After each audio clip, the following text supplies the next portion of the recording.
നമസ്കാരം. കേന്ദ്ര ബജറ്റ് 2021-22 പ്രത്യേക ചർച്ചയിലേക്ക് സ്വാഗതം. ബജറ്റിന് മുന്നോടിയായുള്ള ഈ ചർച്ചയിൽ പ്രധാനമായും ഇന്ത്യൻ സമ്പദ് രംഗത്തെ ഇപ്പോൾ നേരിടുന്ന പ്രധാനപ്പെട്ട വെല്ലുവിളികൾ, പ്രത്യേകിച്ചും ഒരു മഹാവ്യാധി കാലത്ത് സമ്പദ് രംഗം പൂർണ്ണമായും തകർന്നടിഞ്ഞുകൊണ്ടിരിക്കുന്ന ഒരു സ്ഥിതിയിൽ നിന്ന് കരകയറാൻ എങ്ങനെയാണ് ഈ ബജറ്റ് പദ്ധതികൾ വിഭാവനം ചെയ്യുന്നത് എന്നുള്ള പരിശോധനയാണ്. CS ഷൈജുമോൻ നമ്മോടൊപ്പം ചർച്ചയിൽ പങ്കെടുക്കുന്നു. ഞാൻ ചോദ്യങ്ങളൊന്നും ചോദിക്കുന്നില്ല. ഡോക്ടർ ഷൈജുമോൻ, താങ്കളുടെ ആമുഖമായിട്ടുള്ള കമന്റ്സ്, പ്രീ ബജറ്റ് റിമാർക്സ്. അല്ല, ഈ നമ്മൾ ഒരുപക്ഷെ ഇവിടെ ചർച്ച ചെയ്തിട്ടുണ്ടാവാം. ഈ ബഡ്ജറ്റ് വരുന്ന പശ്ചാത്തലം എല്ലാവർക്കും തന്നെ അറിയാം. ഒരു സാമ്പത്തിക വർഷം, ഒരു വർഷം മുഴുവനായിട്ട് തന്നെ നഷ്ടപ്പെട്ടു. റിസോഴ്സസിൻ്റെ ക്രഞ്ച് വന്നു. എല്ലാ തരത്തിലുള്ള സാമ്പത്തിക പ്രവർത്തനങ്ങളും, അത് ഉൽപ്പാദനമായിക്കോട്ടെ, ഉപഭോഗമായിക്കോട്ടെ, വിതരണമായിക്കോട്ടെ, ഏത് തരത്തിലുള്ള സാമ്പത്തിക പ്രവർത്തനങ്ങളും ആൾമോസ്റ്റ് നില്ലെന്നുള്ള രീതിയിൽ വന്നു. പിന്നീട് നവംബർ 2020 തൊട്ട് സമ്പദ് വ്യവസ്ഥ കരകയറി വരുന്ന ഒരവസ്ഥയിൽ വളരെ വളരെ ചലഞ്ചസ് ഫേസ് ചെയ്തുകൊണ്ടാണ് കേന്ദ്ര ധനകാര്യമന്ത്രി ശ്രീമതി നിർമ്മല സീതാരാമൻ ഈ ബഡ്ജറ്റ് അവതരിപ്പിക്കുന്നത്. ബഡ്ജറ്റ് അവതരിപ്പിക്കുമ്പം ഈ നിർമ്മല സീതാരാമൻ്റെ വശത്ത് രണ്ട് ചലഞ്ചസാണ് പ്രധാനമായിട്ട്. ഒന്ന്, ഓഗ്മെൻറ്റേഷൻ ഓഫ് റിസോഴ്സസ്. എങ്ങനെ നമ്മുടെ ബഡ്ജറ്റിലൂടെ വരുമാനം അല്ലെങ്കിൽ സർക്കാരിൻ്റെ വരുമാനം കൂട്ടാം എന്നുള്ളതാണ്. രണ്ടാമത്തത് ഈ നമ്മൾ പറയുന്ന ഫിസ്ക്കൽ സ്റ്റിമുലസ്, എക്സ്പാൻഷണറി ഫിസ്ക്കൽ പോളിസി. എങ്ങനെ കൂടുതലായിട്ട് ഗവൺമെൻറ് സ്പെൻഡ് ചെയ്യുക എന്നുള്ളതാണ്. നമുക്കറിയാം, കഴിഞ്ഞ 2020-21 ബഡ്ജറ്റ് എന്ന് പറയുന്നത് ഏകദേശം 30 ലക്ഷം കോടി രൂപയുടെ ബഡ്ജറ്റായിരുന്നു. ഞാൻ ഇത്തവണ പ്രതീക്ഷിക്കുന്നത് ഇതൊരു 35-36 ലക്ഷം കോടി രൂപ. അത് അധികമായിട്ടുള്ള ഒരു ആൻറ്റിസിപ്പേഷനാണ്. കാരണം usually 2.5 to 3.5 lakhs crore increase ചെയ്യാറുള്ളത് ബഡ്ജറ്റിൽ നമ്മൾ നോക്കിയാൽ. പക്ഷേ ഇത്തവണ പ്രതീക്ഷിക്കുന്നത് ഏകദേശം ഒരു 35-36 ലക്ഷം കോടി രൂപയുടെ ബഡ്ജറ്റ് അവതരിപ്പിക്കാനുള്ളൊരു സാധ്യതയുണ്ട്. എന്തുകൊണ്ടാണെന്നല്ല, ആ കോൺഫിഡൻസ് വരാനുള്ളൊരു സാധ്യതയുണ്ട്. കാരണം എന്താണെന്ന് പറഞ്ഞാൽ, ഒരു വർഷം മുഴുവനുള്ള സാമ്പത്തിക പ്രവർത്തനങ്ങൾ ഇല്ലാതാവുകയും പിന്നീട് ഒരു എക്കോണമി ഒരു ഏകദേശ സ്റ്റാൻഡ് സ്റ്റില്ലിൽ നിന്ന് ഈ നമ്മുടെ യന്ത്രങ്ങൾ വീണ്ടും പിക്കപ്പ് ചെയ്ത് വരുമ്പോൾ ഉണ്ടാകുന്ന ഒരു ബിഗ് പുഷ് ഉണ്ടാവാറുണ്ട്. ഈ പുഷാണ് നമ്മളിപ്പോൾ കാണുന്ന നവംബർ, ഡിസംബറും ഇപ്പോൾ ജനുവരി 25 വരെയുള്ള നമ്മുടെ GST റവന്യൂ ഒക്കെ നോക്കിയാൽ നമുക്കത് മനസ്സിലാവും. കഴിഞ്ഞ 2019-നെയും 2019 അപേക്ഷിച്ച് നവംബറിലും ഡിസംബറിലും GSTയുടെ വരുമാനം ഏകദേശം 1 ലക്ഷം കോടി പുറത്തായി. അതായത് 1.25 ലക്ഷം കോടിയൊക്കെയാണ് ഇപ്പോൾ കളക്ട് ചെയ്തുകൊണ്ടിരിക്കുന്നത്. അപ്പോൾ അതുകൊണ്ട് ആ റവന്യൂ വരാനുള്ള സാധ്യതയുണ്ട്. രണ്ടാമത്തെ കാര്യം എന്ന് പറഞ്ഞാൽ ഓഹരി വിൽപ്പനയാണ്, ഡിസ്ഇൻവെസ്റ്റ്മെൻറ്റ്. കഴിഞ്ഞ ബഡ്ജറ്റിൽ ഡിസ്ഇൻവെസ്റ്റ്മെൻറ്റ് 2.1 ലക്ഷം കോടി രൂപയ്ക്ക് തുല്യമായിട്ട് പറഞ്ഞിരുന്നെങ്കിലും 15,000 കോടി രൂപയുടെ മാത്രമാണ് ഡിസ്ഇൻവെസ്റ്റ്മെൻറ്റ് നടത്തിയത്. അപ്പോൾ ഇത്തവണ ആ ഡിസ്ഇൻവെസ്റ്റ്മെൻറ്റ് ഒരു കൂടുതലായിട്ട് വരും. ഇതിൻ്റെയൊക്കെ പശ്ചാത്തലം എന്ന് പറയുന്നത് കൊറോണ വന്നതുകൊണ്ട് അല്ലെങ്കിൽ കോവിഡ് വന്നതുകൊണ്ട് ഇന്ത്യക്കൊരു ഓപ്പർച്യൂണിറ്റി ഉണ്ട്. അതും കൂടി നമ്മൾ മനസ്സിലാക്കണം. ഇന്ത്യ നമ്മുടെ ഒരു സൈഡ് മാത്രമാണ് നമ്മൾ എപ്പോഴും നമ്മുടെ എക്കോണമി താന്നു പറയുന്നത്. അന്താരാഷ്ട്ര തലത്തിൽ ഇന്ത്യക്ക് വളരെ വലിയൊരു ഓപ്പർച്യൂണിറ്റി. നമുക്കിപ്പോൾ തന്നെ പറയാറുണ്ട്, ലോകത്തിലെ തന്നെ ഫാർമസ്യൂട്ടിക്കലിൻ്റെ ഹബ്ബാണ് ഇന്ത്യ. ഇന്ത്യയിലാണ് മരുന്ന് ഏകദേശം 250-300ഓളം കമ്പനികളാണ് FDA അപ്രൂവ്ഡ് ആയിട്ട്, US FDA അപ്രൂവൽ ആയിട്ടുള്ള ഫാർമസ്യൂട്ടിക്കൽ കമ്പനികൾ നമുക്കുള്ളത്. അവരാണ് മരുന്നുകൾ ഇപ്പോൾ സപ്ലൈ ചെയ്തുകൊണ്ടിരിക്കുന്നത്. കൂടാതെ ഇപ്പം നമ്മൾ ഇതിൻ്റെ മുന്നിലുള്ളൊരു പശ്ചാത്തലമായ ഇപ്പം ബ്രെക്സിറ്റ് പോലുള്ള സംഗതികൾ വന്നു. അപ്പോൾ അതിൽ നിന്ന് ഒരു പെട്ടെന്ന് ബ്രെക്സിറ്റ് വന്നതിന് ശേഷം ഒരു ഷോക്ക് ഉണ്ടായി വേൾഡ് എക്കോണമിയിൽ. അപ്പോൾ അവിടുന്ന് വിഡ്രോ ചെയ്യുന്ന ഇൻവെസ്റ്റ്മെൻറ്റ്സ് ഇന്ത്യയിലേക്ക് വരാനാണ് സാധ്യത ഇപ്പോൾ കൂടുതൽ. കൂടാതെ ഇപ്പോൾ ഇവിടെ സൂചിപ്പിച്ചതുപോലെ തന്നെ ചൈന ഒന്നൊരു ടാർഗറ്റ് മാറി ഇന്ത്യയിലേക്ക് വരാനുള്ള ഒരുപാട് സാധ്യതകളുണ്ട്. അപ്പോൾ അതാണ് നമ്മളിപ്പോൾ FDIയുടെ കാര്യം നോക്കിയാലും ഈ കൊറോണ സമയത്തും FDI കൂടുതലായിട്ട് വന്നു. ഇപ്പോൾ ഇവിടെ പറഞ്ഞ ഫോറിൻ പോർട്ട്ഫോളിയോ ഇൻവെസ്റ്റ്മെൻറ്റ് കൂടി. അതൊരു വലിയ പ്രശ്നമായിട്ട് കാണേണ്ട കാര്യമില്ല. Usually portfolio investment it's kind of oil എന്നാണ് പറയുന്നത്. സ്റ്റോക്ക് മാർക്കറ്റിൻ്റെ ഒരു ഓയിലാണ്, ഒരു അഗ്രവേറ്റ് ചെയ്യാനുള്ളൊരു ഓയിലാണ്. അപ്പോൾ അത് നമ്മുടെ വിത്തിൻ ലിമിറ്റ്സ് ആണ്. RBI പറയുന്നത് നമ്മുടെ വിത്തിൻ ലിമിറ്റ്സ് ആണ്. ഈ ഷോർട്ട് ടൈം ക്യാപിറ്റൽ വരുന്നത് വിത്തിൻ ലിമിറ്റ്സ് ആണ്. നമുക്ക് സസ്റ്റൈനബിൾ ലിമിറ്റിലായതുകൊണ്ട് അത് വലിയ പ്രശ്നം ഉണ്ടാവാൻ പോകുന്നില്ല. അപ്പോൾ അതുകൊണ്ട് എൻ്റെ പ്രതീക്ഷ ഈ ബഡ്ജറ്റ് എക്സ്പാൻഷണറി ആയിരിക്കും, കൂടുതൽ ചിലവാക്കാനുള്ളൊരു ശ്രമം നടത്തും. അതിനുള്ള റിസോഴ്സസ് കണ്ടെത്താനായിട്ട് പല പല മേഖലകൾ, ഇപ്പോൾ നമ്മൾ ഞാൻ സൂചിപ്പിച്ചതുപോലെ ഇപ്പോൾ നോൺ ടാക്സ് റവന്യൂവിൻ്റെ മേഖലയായാലും, ഇപ്പോൾ ചില പുതിയ ഇപ്പം നമ്മൾ ഹെൽത്തിൻ്റെ സെസ് വരുമെന്ന് പ്രതീക്ഷിക്കുന്നുണ്ട്, എഡ്യൂക്കേഷൻ സെസ് വരുമെന്ന് പ്രതീക്ഷിക്കുന്നുണ്ട്. ഇങ്ങനെയുള്ള ഭാഗങ്ങളിൽ നിന്ന് കുറച്ച് കൂടുതൽ വരുമാനം ഉണ്ടാക്കുകയും ബോറോയിങ്സിൻ്റെ ലെവൽ കൂട്ടുകയും. ഒരു കാര്യം കൂടി സൂചിപ്പിച്ചോട്ടെ, നമ്മുടെ സമ്പദ് വ്യവസ്ഥ ഇപ്പം കറണ്ട് ടേംസിൽ പറയുകയാണെങ്കിൽ, GDP അറ്റ് കറണ്ട് പ്രൈസസിൽ പറയുകയാണെങ്കിൽ ഏകദേശം 210-215 ലക്ഷം കോടിയാണ്. പക്ഷേ അത് കോൺസ്റ്റൻറ്റ് പ്രൈസസ് ആണ് നമ്മൾ കമ്പയർ ചെയ്യാറുള്ളത്. ഈ കോൺസ്റ്റൻറ്റ് പ്രൈസസിൽ കഴിഞ്ഞ നമ്മൾ പ്രതീക്ഷിച്ചിരുന്നത് 147 ലക്ഷം കോടിയായിരുന്നത് അത് കുറഞ്ഞ് 134 ലക്ഷം കോടിയായിട്ട് കുറഞ്ഞു എന്ന് പറഞ്ഞാൽ നമ്മുടെ ഒരു വളരെ വലിയ കുറവാണ് വന്നിരിക്കുന്നത്. അതിൽ നിന്നാണ് സാമ്പത്തിക സർവേ പറയുന്നത് 11% വളർച്ച ഉണ്ടാവുമെന്ന് പറഞ്ഞു. അപ്പോൾ ഈ കുറഞ്ഞതിൽ നിന്ന് 11% വളർച്ച ഉണ്ടാകുമ്പോൾ ഉണ്ടാകുന്ന നെറ്റ് ഇഫക്റ്റ് എന്ന് പറയുന്നത് എക്സ്പെക്ട് ചെയ്യുന്നത് 2 to 2.5% മാത്രമാണ്. അതായത് കഴിഞ്ഞ 2019 ശ്രീ ആദികേശവൻ അതിലൊരു എസ്റ്റിമേഷൻ 5 to 7% എന്നുള്ളതാണ്. അല്ല, ഞാൻ പറഞ്ഞ കോൺസ്റ്റന്റ് പ്രൈസസിൽ വെച്ചുള്ള രീതിയിലാണ് ഞാൻ പറഞ്ഞത്. അപ്പൊ ആ കോൺസ്റ്റന്റ് പ്രൈസസിൽ അതാണ് അത്. അപ്പോഴും നമ്മൾ മനസ്സിലായിട്ട് ധനകാര്യ കമ്മിയുടെ കാര്യം കൂടി വേണം. ഗവൺമെന്റ് ധനകാര്യ കമ്മി ഏകദേശം 9 ലക്ഷം കോടി കഴിഞ്ഞിരിക്കുന്നു. പ്രതീക്ഷിച്ചതേക്കാളും വളരെ വളരെ 10 ലക്ഷത്തി കോടി കവിഞ്ഞിരിക്കുന്നു എന്നാണ് പറഞ്ഞത്. അപ്പൊ ആ കമ്മി എന്ന് പറഞ്ഞാൽ ഇപ്പൊ തന്നെ ബഡ്ജറ്റ് കഴിഞ്ഞ വർഷത്തെ GDPയുടെ ഏകദേശം 9% കൂടുതൽ എത്തിയിരിക്കുന്നു. അത് ഇത്തവണ ബഡ്ജറ്റ് കമ്മി ഞാൻ പ്രതീക്ഷിക്കുന്നത് ഏകദേശം ഒരു 7%-ലെങ്കിലും എത്തിച്ചു വെച്ചുകൊണ്ട് തന്നെ ബഡ്ജറ്റ് അവതരിപ്പിക്കേണ്ടി വരും. അങ്ങനെ തന്നെ ചെയ്യണം. ഇല്ലെങ്കിൽ അത് നമുക്ക് എക്സ്പാൻഷറി ആയിട്ട് കൂട്ടാൻ. ഇപ്പോൾ doctor Sthanuvar Nair, doctor VK Vijayakumar എന്നിവരും കൂടി നമ്മളോടൊപ്പം ചർച്ചയിൽ പങ്കെടുക്കുന്നുണ്ട്. പക്ഷെ അതിനു മുമ്പ് ഞാൻ ശ്രീ ആദികേശവൻ അദ്ദേഹത്തിന് പോകേണ്ടതുകൊണ്ട് ബാങ്കിംഗ് രംഗത്തു നിന്നുള്ള ഒരു വ്യക്തി കൂടി, ഒരു വിദഗ്ധൻ കൂടി ആയതുകൊണ്ട് ശ്രീ ആദികേശവനോട് ഒരു കാര്യം അതുമായി ബന്ധപ്പെട്ട്, ഇപ്പോൾ ബാങ്ക്രപ്സി കോഡ് വന്നു. ഒരുപാട് കിട്ടാക്കടം നമ്മുടെ നാട്ടിലെ പല കമ്പനികളുടേതും അതുപോലെ തന്നെ നടക്കാത്ത പ്രോജക്റ്റുകൾ കിട്ടാക്കടമൊക്കെയായി ഏതാണ്ട് ഡെഡ് അസറ്റ്സ് എന്ന് പറയുന്നത് ബാങ്കുകളുടെ പ്രത്യേകിച്ചും പൊതുമേഖലാ ബാങ്കുകളുടെ വലിയൊരു ബുദ്ധിമുട്ടായി ഏറെക്കാലമായി ഇന്ത്യയിൽ നിലനിൽക്കുകയായിരുന്നു. അതിനുള്ള ഒരു ഒറ്റമൂലി എന്നുള്ള നിലയ്ക്കാണ് ഈ ബാങ്ക്രപ്സി കോഡ് വന്നത് 2016.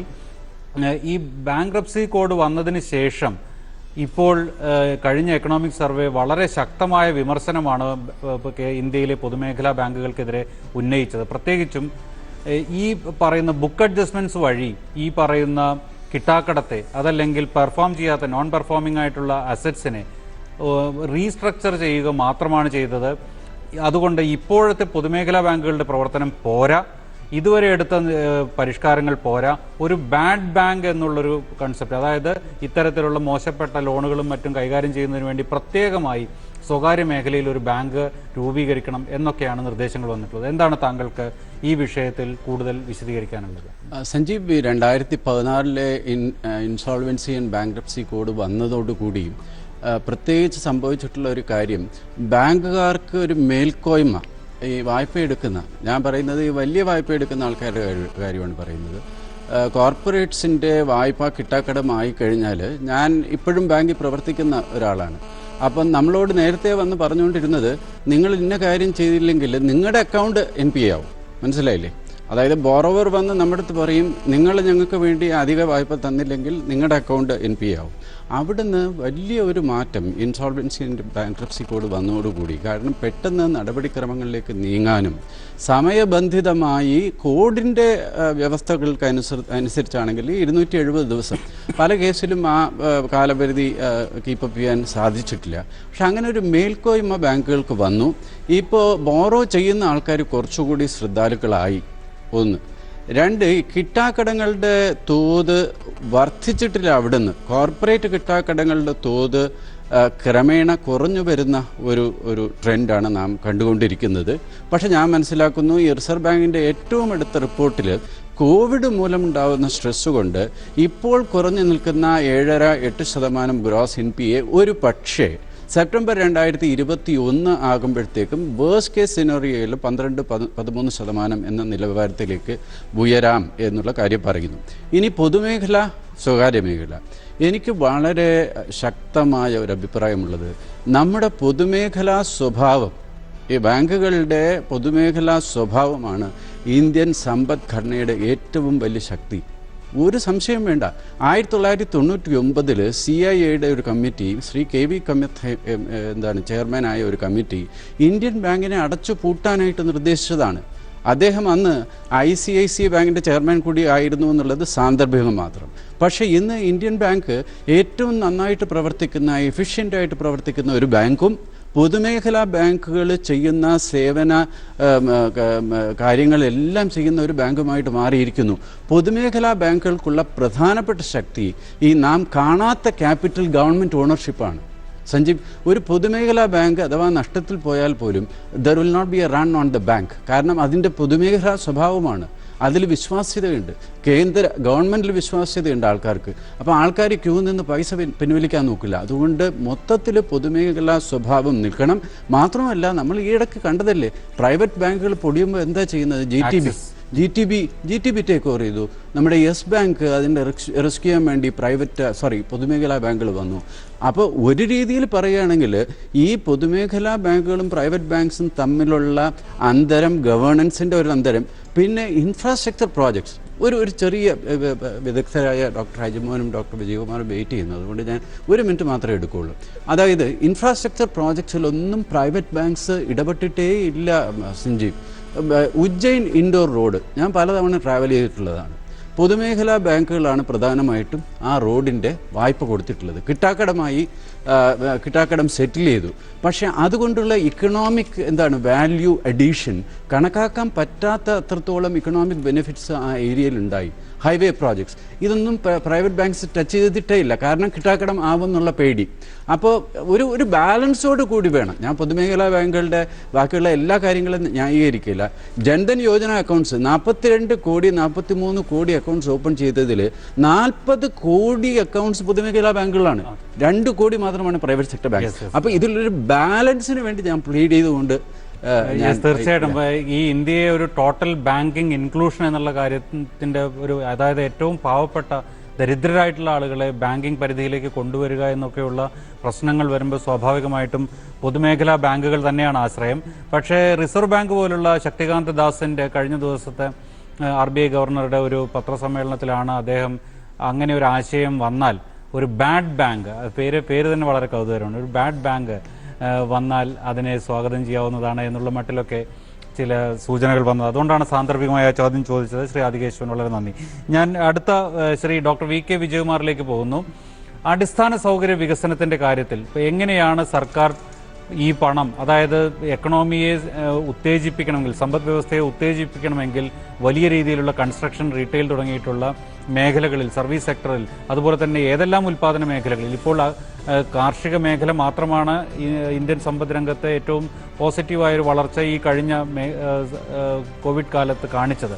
അപ്പോൾ ഇതിനെയെല്ലാം മുന്നോട്ട് കൊണ്ടുവരണമെങ്കിൽ കഴിഞ്ഞ ബജറ്റിൽ പറഞ്ഞ നാഷണൽ ഇൻഫ്രാസ്ട്രക്ചർ പൈപ്പ് ലൈൻ, ആ പദ്ധതികൾ ഏതാണ്ട് 7000-ലധികം വരുന്ന പദ്ധതികൾ, ആ പദ്ധതികളുടെ വളരെ പെട്ടെന്നുള്ള ഏറ്റെടുക്കലും അതിലേക്കുള്ള ക്യാപിറ്റലൈസേഷനും ഒക്കെ എളുപ്പത്തിൽ നടപ്പാക്കാൻ പറ്റുന്ന ഒരു സാഹചര്യം ഉണ്ടാവണം. ഡോക്ടർ VK വിജയകുമാർ, താങ്കൾ എങ്ങനെയാണ് ഈ ബജറ്റിലൂടെ പിന്നെ സമ്പദ് വ്യവസ്ഥയെ ഉത്തേജിപ്പിക്കുന്നതിന് നിർമ്മലാ സീതാരാമൻ മുന്നോട്ട് വെക്കുന്ന വഴികളെ പ്രവചിക്കുന്നത് അല്ലെങ്കിൽ കാണുന്നത്?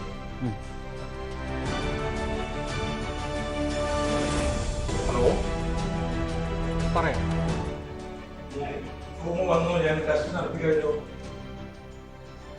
ഡോക്ടർ VK വിജയകുമാർ ഉണ്ടായി. അതുകൊണ്ട് ആ മേഖലയിലേക്ക് ഞാൻ പോകുന്നില്ല. താങ്കളുടെ ചോദ്യം ഈ നാഷണൽ ഇൻഫ്രാസ്ട്രക്ചറുമായി ബന്ധപ്പെട്ടതാണ്. ഈ നാഷണൽ ഇൻഫ്രാസ്ട്രക്ചർ പൈപ്പ് ലൈൻ എന്നുള്ള പദ്ധതി സർക്കാർ പ്രഖ്യാപിച്ചപ്പോൾ അത് ഒരു 5 വർഷത്തേക്കുള്ള പദ്ധതി, അത് ബൃഹത്തായ പദ്ധതിയാണ്. 2020 മുതൽക്ക് 2025 വർഷ കാലയളവിലേക്കുള്ള പദ്ധതിയാണ്. 102 ലക്ഷം കോടി രൂപയാണ് അതിൻ്റെ മൊത്തം ഔട്ട്ലേ. 102 ലക്ഷം കോടി എന്ന് പറഞ്ഞാൽ ചെറിയ എമൗണ്ട് അല്ല. അത് ഒരു വർഷത്തിലൊന്നും 2 വർഷത്തിലും സ്പെൻഡ് ചെയ്യാൻ പറ്റുന്നതല്ല. ഇപ്പം അതിനെ റിവൈസ് ചെയ്തിട്ട് അത് 111 ലക്ഷം കോടിയായിട്ട് വർദ്ധിപ്പിച്ചിട്ടുണ്ട്. അതിൽ പെട്ടെന്ന് ചെയ്യാൻ പറ്റുന്ന പ്രോജക്റ്റുകൾ ഇത് മിക്കതും റോഡ്, റെയിൽവേസ്, എനർജി മുതലായിട്ടുള്ള മേഖലകളിലൊക്കെയാണ്. പെട്ടെന്ന് ചെയ്യാൻ പറ്റുന്ന പ്രോജക്റ്റുകൾ എന്ന് പറഞ്ഞാൽ ഈ ഷവൽ റെഡി പ്രോജക്ട്സ് എന്ന് പറയും. ആ ഷവൽ റെഡി പ്രോജക്ട്സ് മാത്രമാണ് പെട്ടെന്ന് ചെയ്തിട്ട് ഒരു ഉത്തേജനം കൊടുക്കാൻ പറ്റുള്ളൂ. മറ്റ് പല പദ്ധതികളും കുറേ സമയമെടുക്കും. അതിൻ്റെ ക്ലിയറൻസിന് തന്നെ മാസങ്ങളോ ചിലപ്പോൾ വർഷങ്ങളോ എടുത്തു എന്ന് വരാം. അപ്പോൾ ഒരു 5 വർഷത്തേക്കുള്ള പദ്ധതിയാണത്. 111 ലക്ഷം കോടി രൂപയുടെ പദ്ധതിയാണ്. അതിനുള്ള പണം കണ്ടെത്തുക എന്ന് പറയുന്നതും വളരെ ബുദ്ധിമുട്ടുള്ള കാര്യമാണ്. കാരണം ഈ വർഷം ഈ റവന്യൂ ടാർഗറ്റ്സ് ഒക്കെ തന്നെ വളരെയധികം ഉദ്ദേശിച്ചതിനേക്കാളും കുറവാണ്. പേഴ്സണൽ ഇൻകം ടാക്സ് എന്നും അതുപോലെ തന്നെ കോർപ്പറേറ്റ് ടാക്സ് എന്നും ഒക്കെ തന്നെ സ്വാഭാവികമായിട്ടും കോവിഡ് ഉണ്ടാക്കിയിട്ടുള്ള പ്രതിസന്ധി പിന്നെ ലോക്ക്ഡൗൺ ഒക്കെ തന്നെ അതിൽ നിന്നുള്ള ടാക്സ് റവന്യൂ കുറവായിരിക്കും. GST കളക്ഷൻ കുറവായിരുന്നു. പക്ഷേ ഇപ്പോൾ അത് ഡോക്ടർ ഷൈജുമോൻ പറഞ്ഞ പോലെ 1,15,000 കോടിയായിരുന്നു കഴിഞ്ഞ മാസത്തിൽ. ഈ വർഷവും ഇതൊരു പ്രീ കോവിഡ് ഹൈ അല്ല, ഓൾ ടൈം ഹൈ ആണ് ഓർക്കണം. അതിൻ്റെ അർത്ഥം ഇക്കണോമിക് ആക്ടിവിറ്റിയിൽ കാര്യമായിട്ടുള്ള, പ്രത്യേകിച്ച് ഓർഗനൈസ് സെക്ടറിൽ കാര്യമായിട്ടുള്ള ഒരു ഉത്തേജനം, ഒരു വി ഷേപ്ഡ് റിക്കവറി ഉണ്ടായിട്ടുണ്ട് എന്നുള്ളതാണ്. ഓട്ടോമൊബൈൽസിലുണ്ട്, കൺസ്ട്രക്ഷനിലുണ്ട്, സിമെൻറ്റിൻ്റെയും ഓട്ടോമൊബൈൽസിൻ്റെയൊക്കെ തന്നെ സെയിൽസ് നോക്കിക്കഴിഞ്ഞാൽ വളരെ ക്ലിയർ ആയിട്ട് മനസ്സിലാക്കാൻ സാധിക്കും. അപ്പോൾ ഇപ്പോൾ നമുക്കത് പിക്കപ്പ് ചെയ്തിട്ടുണ്ടെങ്കിലും കൂടി തന്നെ ഈ വർഷത്തെ റവന്യൂ ഷോർട്ട് ഫോൾ വളരെ കുറവാണ്. അവിടെ ഡിസ്ഇൻവെസ്റ്റ്മെൻറ്റിൻ്റെ കാര്യവും പറഞ്ഞു, 15% മാത്രം, 15% പോലും ഇല്ല, താഴെ മാത്രമാണ്. പക്ഷെ അതുകൊണ്ട് തന്നെ മാസീവായിട്ടുള്ള ഒരു ഡിസ്ഇൻവെസ്റ്റ്മെൻറ്റ് വരുന്ന വർഷത്തേക്ക് ഉണ്ടാവാം. പ്രധാനമന്ത്രി തന്നെ 2 ദിവസം മുമ്പ് നടത്തിയിട്ടുള്ള ഒരു ഇൻഡിക്കേഷൻ, ഒരു പ്രസ്താവന ഉണ്ടായിട്ടുണ്ട്. അത് വളരെ പ്രധാനപ്പെട്ടതാണ്. നമ്മൾ ഇക്കണോമിക് സർവേനെ മുഴുവനും എടുത്തുകൂടാ. കാരണം ഇക്കണോമിക് സർവേ എന്ന് പറഞ്ഞാൽ ഒരു ഇക്കണോമിക് ഡോക്യുമെൻ്റ് ആണ്. ബജറ്റ് എന്ന് പറഞ്ഞാൽ ഒരു ഇക്കണോമിക് കം പൊളിറ്റിക്കൽ ഡോക്യുമെൻ്റ് ആണ്. അപ്പോൾ politics is the art of the possible എന്നല്ലേ പറയാം. അപ്പോൾ ഒരു പ്യൂർ ഇക്കണോമിക് ആയിട്ടുള്ള ഒരു ഡോക്യുമെൻ്റ് ആവില്ല ബജറ്റ് എന്ന് പറയുന്നത്. അതുകൊണ്ട് പ്രധാനമന്ത്രി പറഞ്ഞതാണ് കൂടുതൽ ഇക്കണോമിക് സർവേനേക്കാളും ബജറ്റിനെ സംബന്ധിച്ചിടത്തോളം പ്രാധാന്യം അറിയിക്കുന്നത്. എന്താ അദ്ദേഹം പറഞ്ഞു 2020 വർഷത്തെ 4-5 മിനി ബജറ്റുകളുടെ തുടർച്ചയായിരിക്കും ഈ ബജറ്റ് എന്നുള്ളതാണ്. അപ്പോൾ 2020 4-5 മിനി ബജറ്റ് എന്ന് പറഞ്ഞു കഴിഞ്ഞാൽ അതിൽ ഒരു റിലീഫ് ഉണ്ട്, കാര്യമായിട്ടുള്ള ഭക്ഷ്യധാന്യത്തിൻ്റെ വിതരണം, ജൻധൻ അക്കൗണ്ടിലേക്ക് ശ്രീ ആദികേശവൻ ഇവിടെ പറഞ്ഞ പോലെ 20 ലക്ഷം പിന്നെ ജൻധൻ അക്കൗണ്ടുകളിലേക്ക് 20 കോടി ജൻധൻ അക്കൗണ്ടുകളിൽ സ്ത്രീകൾക്ക് മാത്രം പണം കൊടുത്തിട്ടുണ്ട്. പിന്നെ അംഗപരിമിതിയുള്ള ആൾക്കാർക്ക് പണം കൊടുത്തിട്ടുണ്ട്, എൽഡേഴ്സിന് കൊടുത്തിട്ടുണ്ട്, ഡയറക്റ്റ് ബെനിഫിറ്റ് ട്രാൻസ്ഫർ. അതിവിടെ എൻ്റെ സുഹൃത്ത് ജസ്റ്റിൻ പോളും അത് സൂചിപ്പിക്കുകയുണ്ടായി. പക്ഷേ അദ്ദേഹം പറയുന്ന പോലെ 20,000-30,000 രൂപയൊന്നും തന്നെ ഒരാളുടെ അക്കൗണ്ടിലേക്ക് സാധാരണക്കാരന് കൊടുക്കാനുള്ള സാമ്പത്തിക ശേഷിയില്ല. That will be a fiscal disaster. We don't have the fiscal room for that. അതിലേക്ക് ഞാൻ പോകുന്നില്ല. അപ്പോൾ അതിൻ്റെ കൂടെ തന്നെ കഴിഞ്ഞ വർഷത്തെ ഈ 3-4 ബജറ്റിൽ നമ്മുടെ ആത്മനിർഭർ പാക്കേജിൽ പറഞ്ഞിട്ടുള്ള കാര്യം നമ്മുടെ ഇൻഡസ്ട്രിയൽ പോളിസിയിൽ നിന്നൊരു റീതിങ്കിങ് ആണ്. അതായത് നമ്മുടെ സ്ട്രാറ്റജിക് ഏരിയാസ്, മർമ്മപ്രധാനമായിട്ടുള്ള ഏരിയകളുണ്ട്. ആ പ്രധാന സ്ട്രാറ്റജിക് ഏരിയ, തന്ത്രപ്രധാനമായിട്ടുള്ള ഏരിയകളിൽ പരമാവധി 4 പബ്ലിക് സെക്ടർ കമ്പനികളെ വേണ്ടു. ചുരുങ്ങിയത് 1, പരമാവധി 4. ബാക്കിയുള്ള കമ്പനികളെല്ലാം തന്നെ ഒന്നുകിൽ പ്രൈവറ്റൈസ് ചെയ്യും, അല്ലെങ്കിൽ ഡിസ്ഇൻവെസ്റ്റ് ചെയ്യും, അല്ലെങ്കിൽ ഒരു ഹോൾഡിംഗ് കമ്പനി അംബ്രേലിൻ്റെ കീഴിൽ കൊണ്ടുവരും എന്നുള്ളതാണ് നിർമ്മല സീതാരാമൻ മെയ് മാസത്തിൽ പറഞ്ഞത് കഴിഞ്ഞ വർഷം. അപ്പോൾ തുടർച്ചയാണ് എങ്കിൽ പ്രധാനമന്ത്രി പറഞ്ഞ പോലെ ബജറ്റ് കഴിഞ്ഞതിൻ്റെ ഈ 4-5 മിനി ബജറ്റിൻ്റെ തുടർച്ചയാണെങ്കിൽ they will take this policy forward and go in for a big privatisation ആണ് ഇന്ത്യക്ക് ഇന്ന് ഈ കോണ്ടെക്സ്റ്റിൽ വേണ്ട പ്രധാനമായിട്ടുള്ള കാര്യം എന്നാണ് ഞാൻ വിശ്വസിക്കുന്നത്. പക്ഷേ പ്രൈവറ്റൈസേഷന് അനുകൂലമായിട്ടുള്ള ഒരു രാഷ്ട്രീയ സാഹചര്യമാണോ എന്ന് ചോദിച്ചാൽ സംശയമുണ്ട്. കർഷക പ്രശ്നങ്ങളൊക്കെ തന്നെ അതിൻ്റെ കൂടെ വേറെയും പ്രശ്നങ്ങൾ ഉണ്ടായി കഴിഞ്ഞാൽ ബുദ്ധിമുട്ടാണ്. പ്രത്യേകിച്ച് ഒരു സാമ്പത്തിക പരിഷ്കാരങ്ങൾ കൊണ്ടുവരാൻ വിജയകുമാർ ഒന്ന് ഇടപെട്ട് ചോദിച്ചോട്ടെ. അതായത് പ്രൈവറ്റൈസേഷനെ കുറിച്ച് താങ്കൾ പറഞ്ഞതുകൊണ്ട് ഈ PPP പ്രോജക്ട്സ്, പ്രത്യേകിച്ചും നാഷണൽ NIPയെ കുറിച്ച് നമ്മൾ നേരത്തെ സംസാരിച്ചു, നാഷണൽ ഇൻഫ്രാസ്ട്രക്ചർ പൈപ്പ് ലൈനിൽ ഈ PPP മോഡൽ ഓഫ് ഡെവലപ്മെന്റ് എന്തൊക്കെ പറഞ്ഞാലും ഇന്ത്യയിൽ വലിയ രീതിയിലുള്ള PPP പ്രോജക്ട്സ് ഒന്നും നിരവധി പഠനങ്ങൾക്ക് ശേഷവും അത് വേണ്ട രീതിയിൽ മുന്നോട്ട് പോകുന്നില്ല എന്നുള്ളത് ഇൻഫ്രാസ്ട്രക്ചർ രംഗത്ത് വലിയൊരു തിരിച്ചടിയായി പല റിപ്പോർട്ടുകളിലും ആവർത്തിച്ച് കാണാറുണ്ട്. അതിന് എന്തെങ്കിലും ഒരു ഇൻസെൻറ്റീവ് സ്കീംസോ അല്ലെങ്കിൽ അതിനെ മറ്റേതെങ്കിലും തരത്തിൽ അതിനെ അഡ്രസ്സ് ചെയ്യാനുള്ള ഒരു ശ്രമം എങ്ങനെ അത് ഉണ്ടാവണം?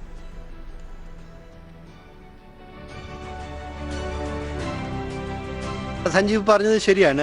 ഒരു PPP പ്രോജക്ട്സ് ഒരു മിക്സ്ഡ് ബാഗാണ്. അതിൽ വളരെ സക്സസ്ഫുൾ മോഡൽസ് ഉണ്ട്. നമ്മുടെ കൊച്ചിൻ ഇൻ്റർനാഷണൽ എയർപോർട്ട് തന്നെ വളരെ സക്സസ്ഫുൾ മോഡലാണ്. അതേ സമയത്ത് തന്നെ ഈ ലാൻഡ് അക്വിസിഷൻ പ്രശ്നങ്ങളൊക്കെ ഉണ്ടായിട്ടുണ്ട്. അതുകൊണ്ട് മാത്രം പ്രശ്നത്തിൽ നിന്ന് ചാടിയിട്ടുള്ള ഒരുപാട് PPP പ്രോജക്ട്സും ഉണ്ട്. ഇപ്പോൾ അതിനേക്കാളും ഉപരിയായിട്ട് അതിൻ്റെ ഫണ്ടിങ് ആണ് ഗവൺമെൻറ്. ഇപ്പം നമ്മൾ നാഷണൽ ഇൻഫ്രാസ്ട്രക്ചർ പൈപ്പ് ലൈൻ എന്ന് പറഞ്ഞില്ലേ, അത് തന്നെ ഈ മോഡലാണ്. 39% സെൻട്രൽ ഗവൺമെൻറ്റിൻ്റെ ഫണ്ടിങ്, 39% സ്റ്റേറ്റ് സ്റ്റേറ്റ് ഗവൺമെൻറ്റ്സിൻ്റെ ഫണ്ടിങ്, 22% പ്രൈവറ്റ് സെക്ടറിൻ്റെ ഫണ്ടിങ്. അങ്ങനെയാണ് നാഷണൽ ഇൻഫ്രാസ്ട്രക്ചർ പ്രോജക്ട്സ് തന്നെ. അപ്പോൾ ഒരു element of it is almost a model, PPP മോഡലാണ് വലിയൊരു പരിധി. പക്ഷേ അതിനേക്കാളും കൂടുതൽ ഈ പ്രൈവറ്റൈസേഷന് ഗവൺമെൻറ് ഊന്നൽ കൊടുക്കേണ്ടത് ഒരുപാട് മേഖലകളിൽ ഇപ്പോൾ ഗവൺമെൻറ്റിൻ്റെ പ്രസൻസ് ആവശ്യമില്ല, സ്ട്രാറ്റജിക് മേഖലകൾ ആവശ്യമാണ്. നമ്മൾ it is none of the government's business to be in business എന്ന് പറയില്ലേ, അതുമാതിരി ഒരുപാട് പ്രോജക്ട്സ്. അപ്പോൾ ഗവൺമെൻറ്റിന് ഐഡൻറ്റിഫൈ ചെയ്തിട്ടുള്ള ചില കമ്പനീസ് ഉണ്ട്. National earth moving corporation, container corporation, shipping corporation of India. ഇതിലൊന്നും it is none of the government's business to be in that business. Private sector അതിനേക്കാളും എഫിഷ്യൻ്റ് ആയിട്ട് ഈ ബിസിനസ് ഒക്കെ മാനേജ് ചെയ്യുന്നുള്ളതാണ് ഗ്ലോബൽ എക്സ്പീരിയൻസ്, ഇന്ത്യൻ്റെയും എക്സ്പീരിയൻസ് അത് തന്നെയാണ്. അപ്പോൾ അതുകൊണ്ട് ആ തരത്തിലുള്ള ഒരു പ്രൈവറ്റൈസേഷൻ വെറുതെ ഒരു ഡിസ്ഇൻവെസ്റ്റ്മെൻറ്റ് മാത്രമല്ല, handing over the management to the private sector, ആ തരത്തിലുള്ള ഒരു പ്രൈവറ്റൈസേഷൻ ഇനീഷ്യേറ്റീവ് 79 തുടങ്ങി 83 ആക്സിലറേറ്റ് ചെയ്ത മാർഗരറ്റ് താച്ചറിൻ്റെ പ്രൈവറ്റൈസേഷൻ പ്രോഗ്രാം. ഇംഗ്ലണ്ടിലെ മാതിരിയല്ല, ഇന്ത്യയിൽ ബുദ്ധിമുട്ടുണ്ട്. പക്ഷെ അതാണ് ഇപ്പോൾ ഇന്ത്യക്ക് വേണ്ടൊരു സംഗതി. കാരണം വലിയ വലിയ ചാലഞ്ചസ് ആണുള്ളത്. ഹെൽത്ത് കെയറിൻ്റെ കാര്യം ഇവിടെ പറഞ്ഞു. ചെറിയ എമൗണ്ട് അല്ല നമുക്ക് വേണ്ടത്. 60,000-70,000 കോടി രൂപ വാക്സിൻ പ്രൊക്യൂർ ചെയ്യാൻ തന്നെ വേണം. പിന്നെ അതിൻ്റെ ലോജിസ്റ്റിക്സ് ഒക്കെ നോക്കുന്ന സമയത്ത് 1,00,000 കോടി രൂപ വേണം. ഈ പണം സാധാരണ നമ്മുടെ കൺവെൻഷണൽ രീതിയിലുള്ള tax revenue, non tax revenue ഒന്നും കിട്ടില്ല. അതുകൊണ്ടാണ് അൺകൺവെൻഷണൽ ആയിട്ടുള്ള രീതികളിലേക്ക് പോകണം എന്ന് പറയും. Okay doctor Sthanu R Nair ഇപ്പോൾ നമ്മോടൊപ്പം ചർച്ചയിൽ ചേരുന്നു. ഡോക്ടർ സ്ഥാണു ആർ നായർ, ഇവിടെ കോവിഡ് വാക്സിനേഷൻ്റെ കാര്യത്തിൽ പ്രത്യേകിച്ച് പരിഗണിക്കുമ്പോൾ ആരോഗ്യരംഗത്തുള്ള ബജറ്റ് വിഹിതം ഇരട്ടിയിലധികമായിട്ട് വർദ്ധിക്കേണ്ട ഒരു സാഹചര്യമാണ് ഇപ്പോഴുള്ളത്.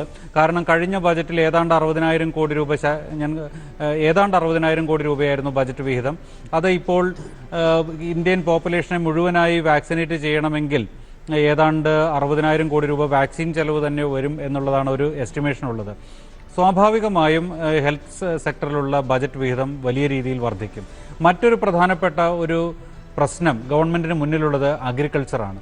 ഇപ്പോൾ 3 കാർഷിക നിയമങ്ങൾക്കെതിരെയുള്ള സമരം നിരന്തരം മാധ്യമങ്ങളുടെ തലക്കെട്ടുകളായും അല്ലെങ്കിൽ വലിയ രീതിയിലുള്ള ഒരു ചർച്ചാ വിഷയമായി നമ്മുടെ മുന്നിൽ നിൽക്കുകയാണ്.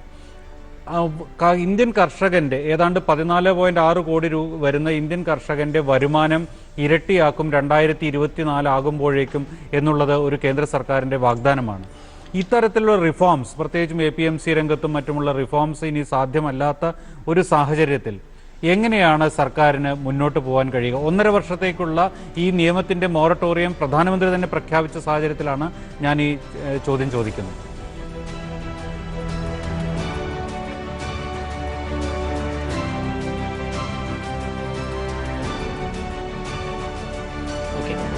ഈ കാർഷിക മേഖലയിൽ ഈ മൂന്ന് ലോ ആക്ച്വലി എൻ്റെ പേഴ്സണൽ അഭിപ്രായത്തിൽ അത് നല്ല ലോ ആണ്. അത് ഇംപ്ലിമെൻറ്റ് ചെയ്തിരുന്നെങ്കിൽ നന്നായിരിക്കുമായിരുന്നു. പക്ഷേ എന്ത് സംഭവിച്ചെന്ന് വെച്ചാൽ അത് നമുക്ക് പ്രോപ്പറായിട്ട് മാനേജ് ചെയ്യാൻ പറ്റിയില്ല. അതായത് ആ ലോയുടെ ഇൻറ്റൻഷൻ കറക്റ്റായിട്ടുണ്ടായിരുന്നു. പക്ഷേ അതേസമയം അത് എങ്ങനെ പബ്ലിക്കിൽ എത്തിച്ചു, അതായത് പബ്ലിക്കിൽ എത്തിയപ്പോൾ അതിൻ്റെ മെസ്സേജ് ഡിഫറെൻ്റ് ആയിരുന്നു. സോ അതിന് പല കാരണങ്ങളുണ്ട്. അപ്പം അതുകൊണ്ട് ഇനിയിപ്പം ഗവൺമെൻറ്റിന് അടുത്ത 1.5 വർഷക്കാലത്തേക്ക് അത് വേണ്ട എന്ന് വയ്ക്കുകയാണെങ്കിൽ കൂടി വേറെ വഴി നമ്മൾ ആലോചിക്കുകയാണെങ്കിൽ നമുക്ക് മെയിനായിട്ട് ചെയ്യാൻ പറ്റുന്നത് തൽക്കാലം ഈ പ്രൈവറ്റ് സെക്ടറിന് ഈ അതായത് ഈ അഗ്രികൾച്ചർ സെക്ടറിൽ എങ്ങനെ കൊണ്ടുവരാം എന്നാണ് നമ്മൾ ആലോചിക്കേണ്ടത്. കാരണം എന്ന് വെച്ചാൽ ഈ ഗവൺമെൻറ്റിന് ഈ അഗ്രികൾച്ചർ സെക്ടറിനെ സപ്പോർട്ട് ചെയ്യാൻ പരിമിതികളുണ്ട്. നമ്മളെപ്പോഴും പറയാറുണ്ട്, നമ്മൾ മിനിമം സപ്പോർട്ട് പ്രൈസ് വഴി നമ്മൾ കർഷകരെ ഹെൽപ്പ് ചെയ്യണം, സബ്സിഡി വഴി ഹെൽപ്പ് ചെയ്യണം, അല്ലെങ്കിൽ വേറെ പല ഇൻസെൻറ്റീവ് വഴി ഹെൽപ്പ് ചെയ്യണം എന്നുള്ളതാണ് നമ്മളെ കൺവെൻഷണൽ തിങ്കിങ്.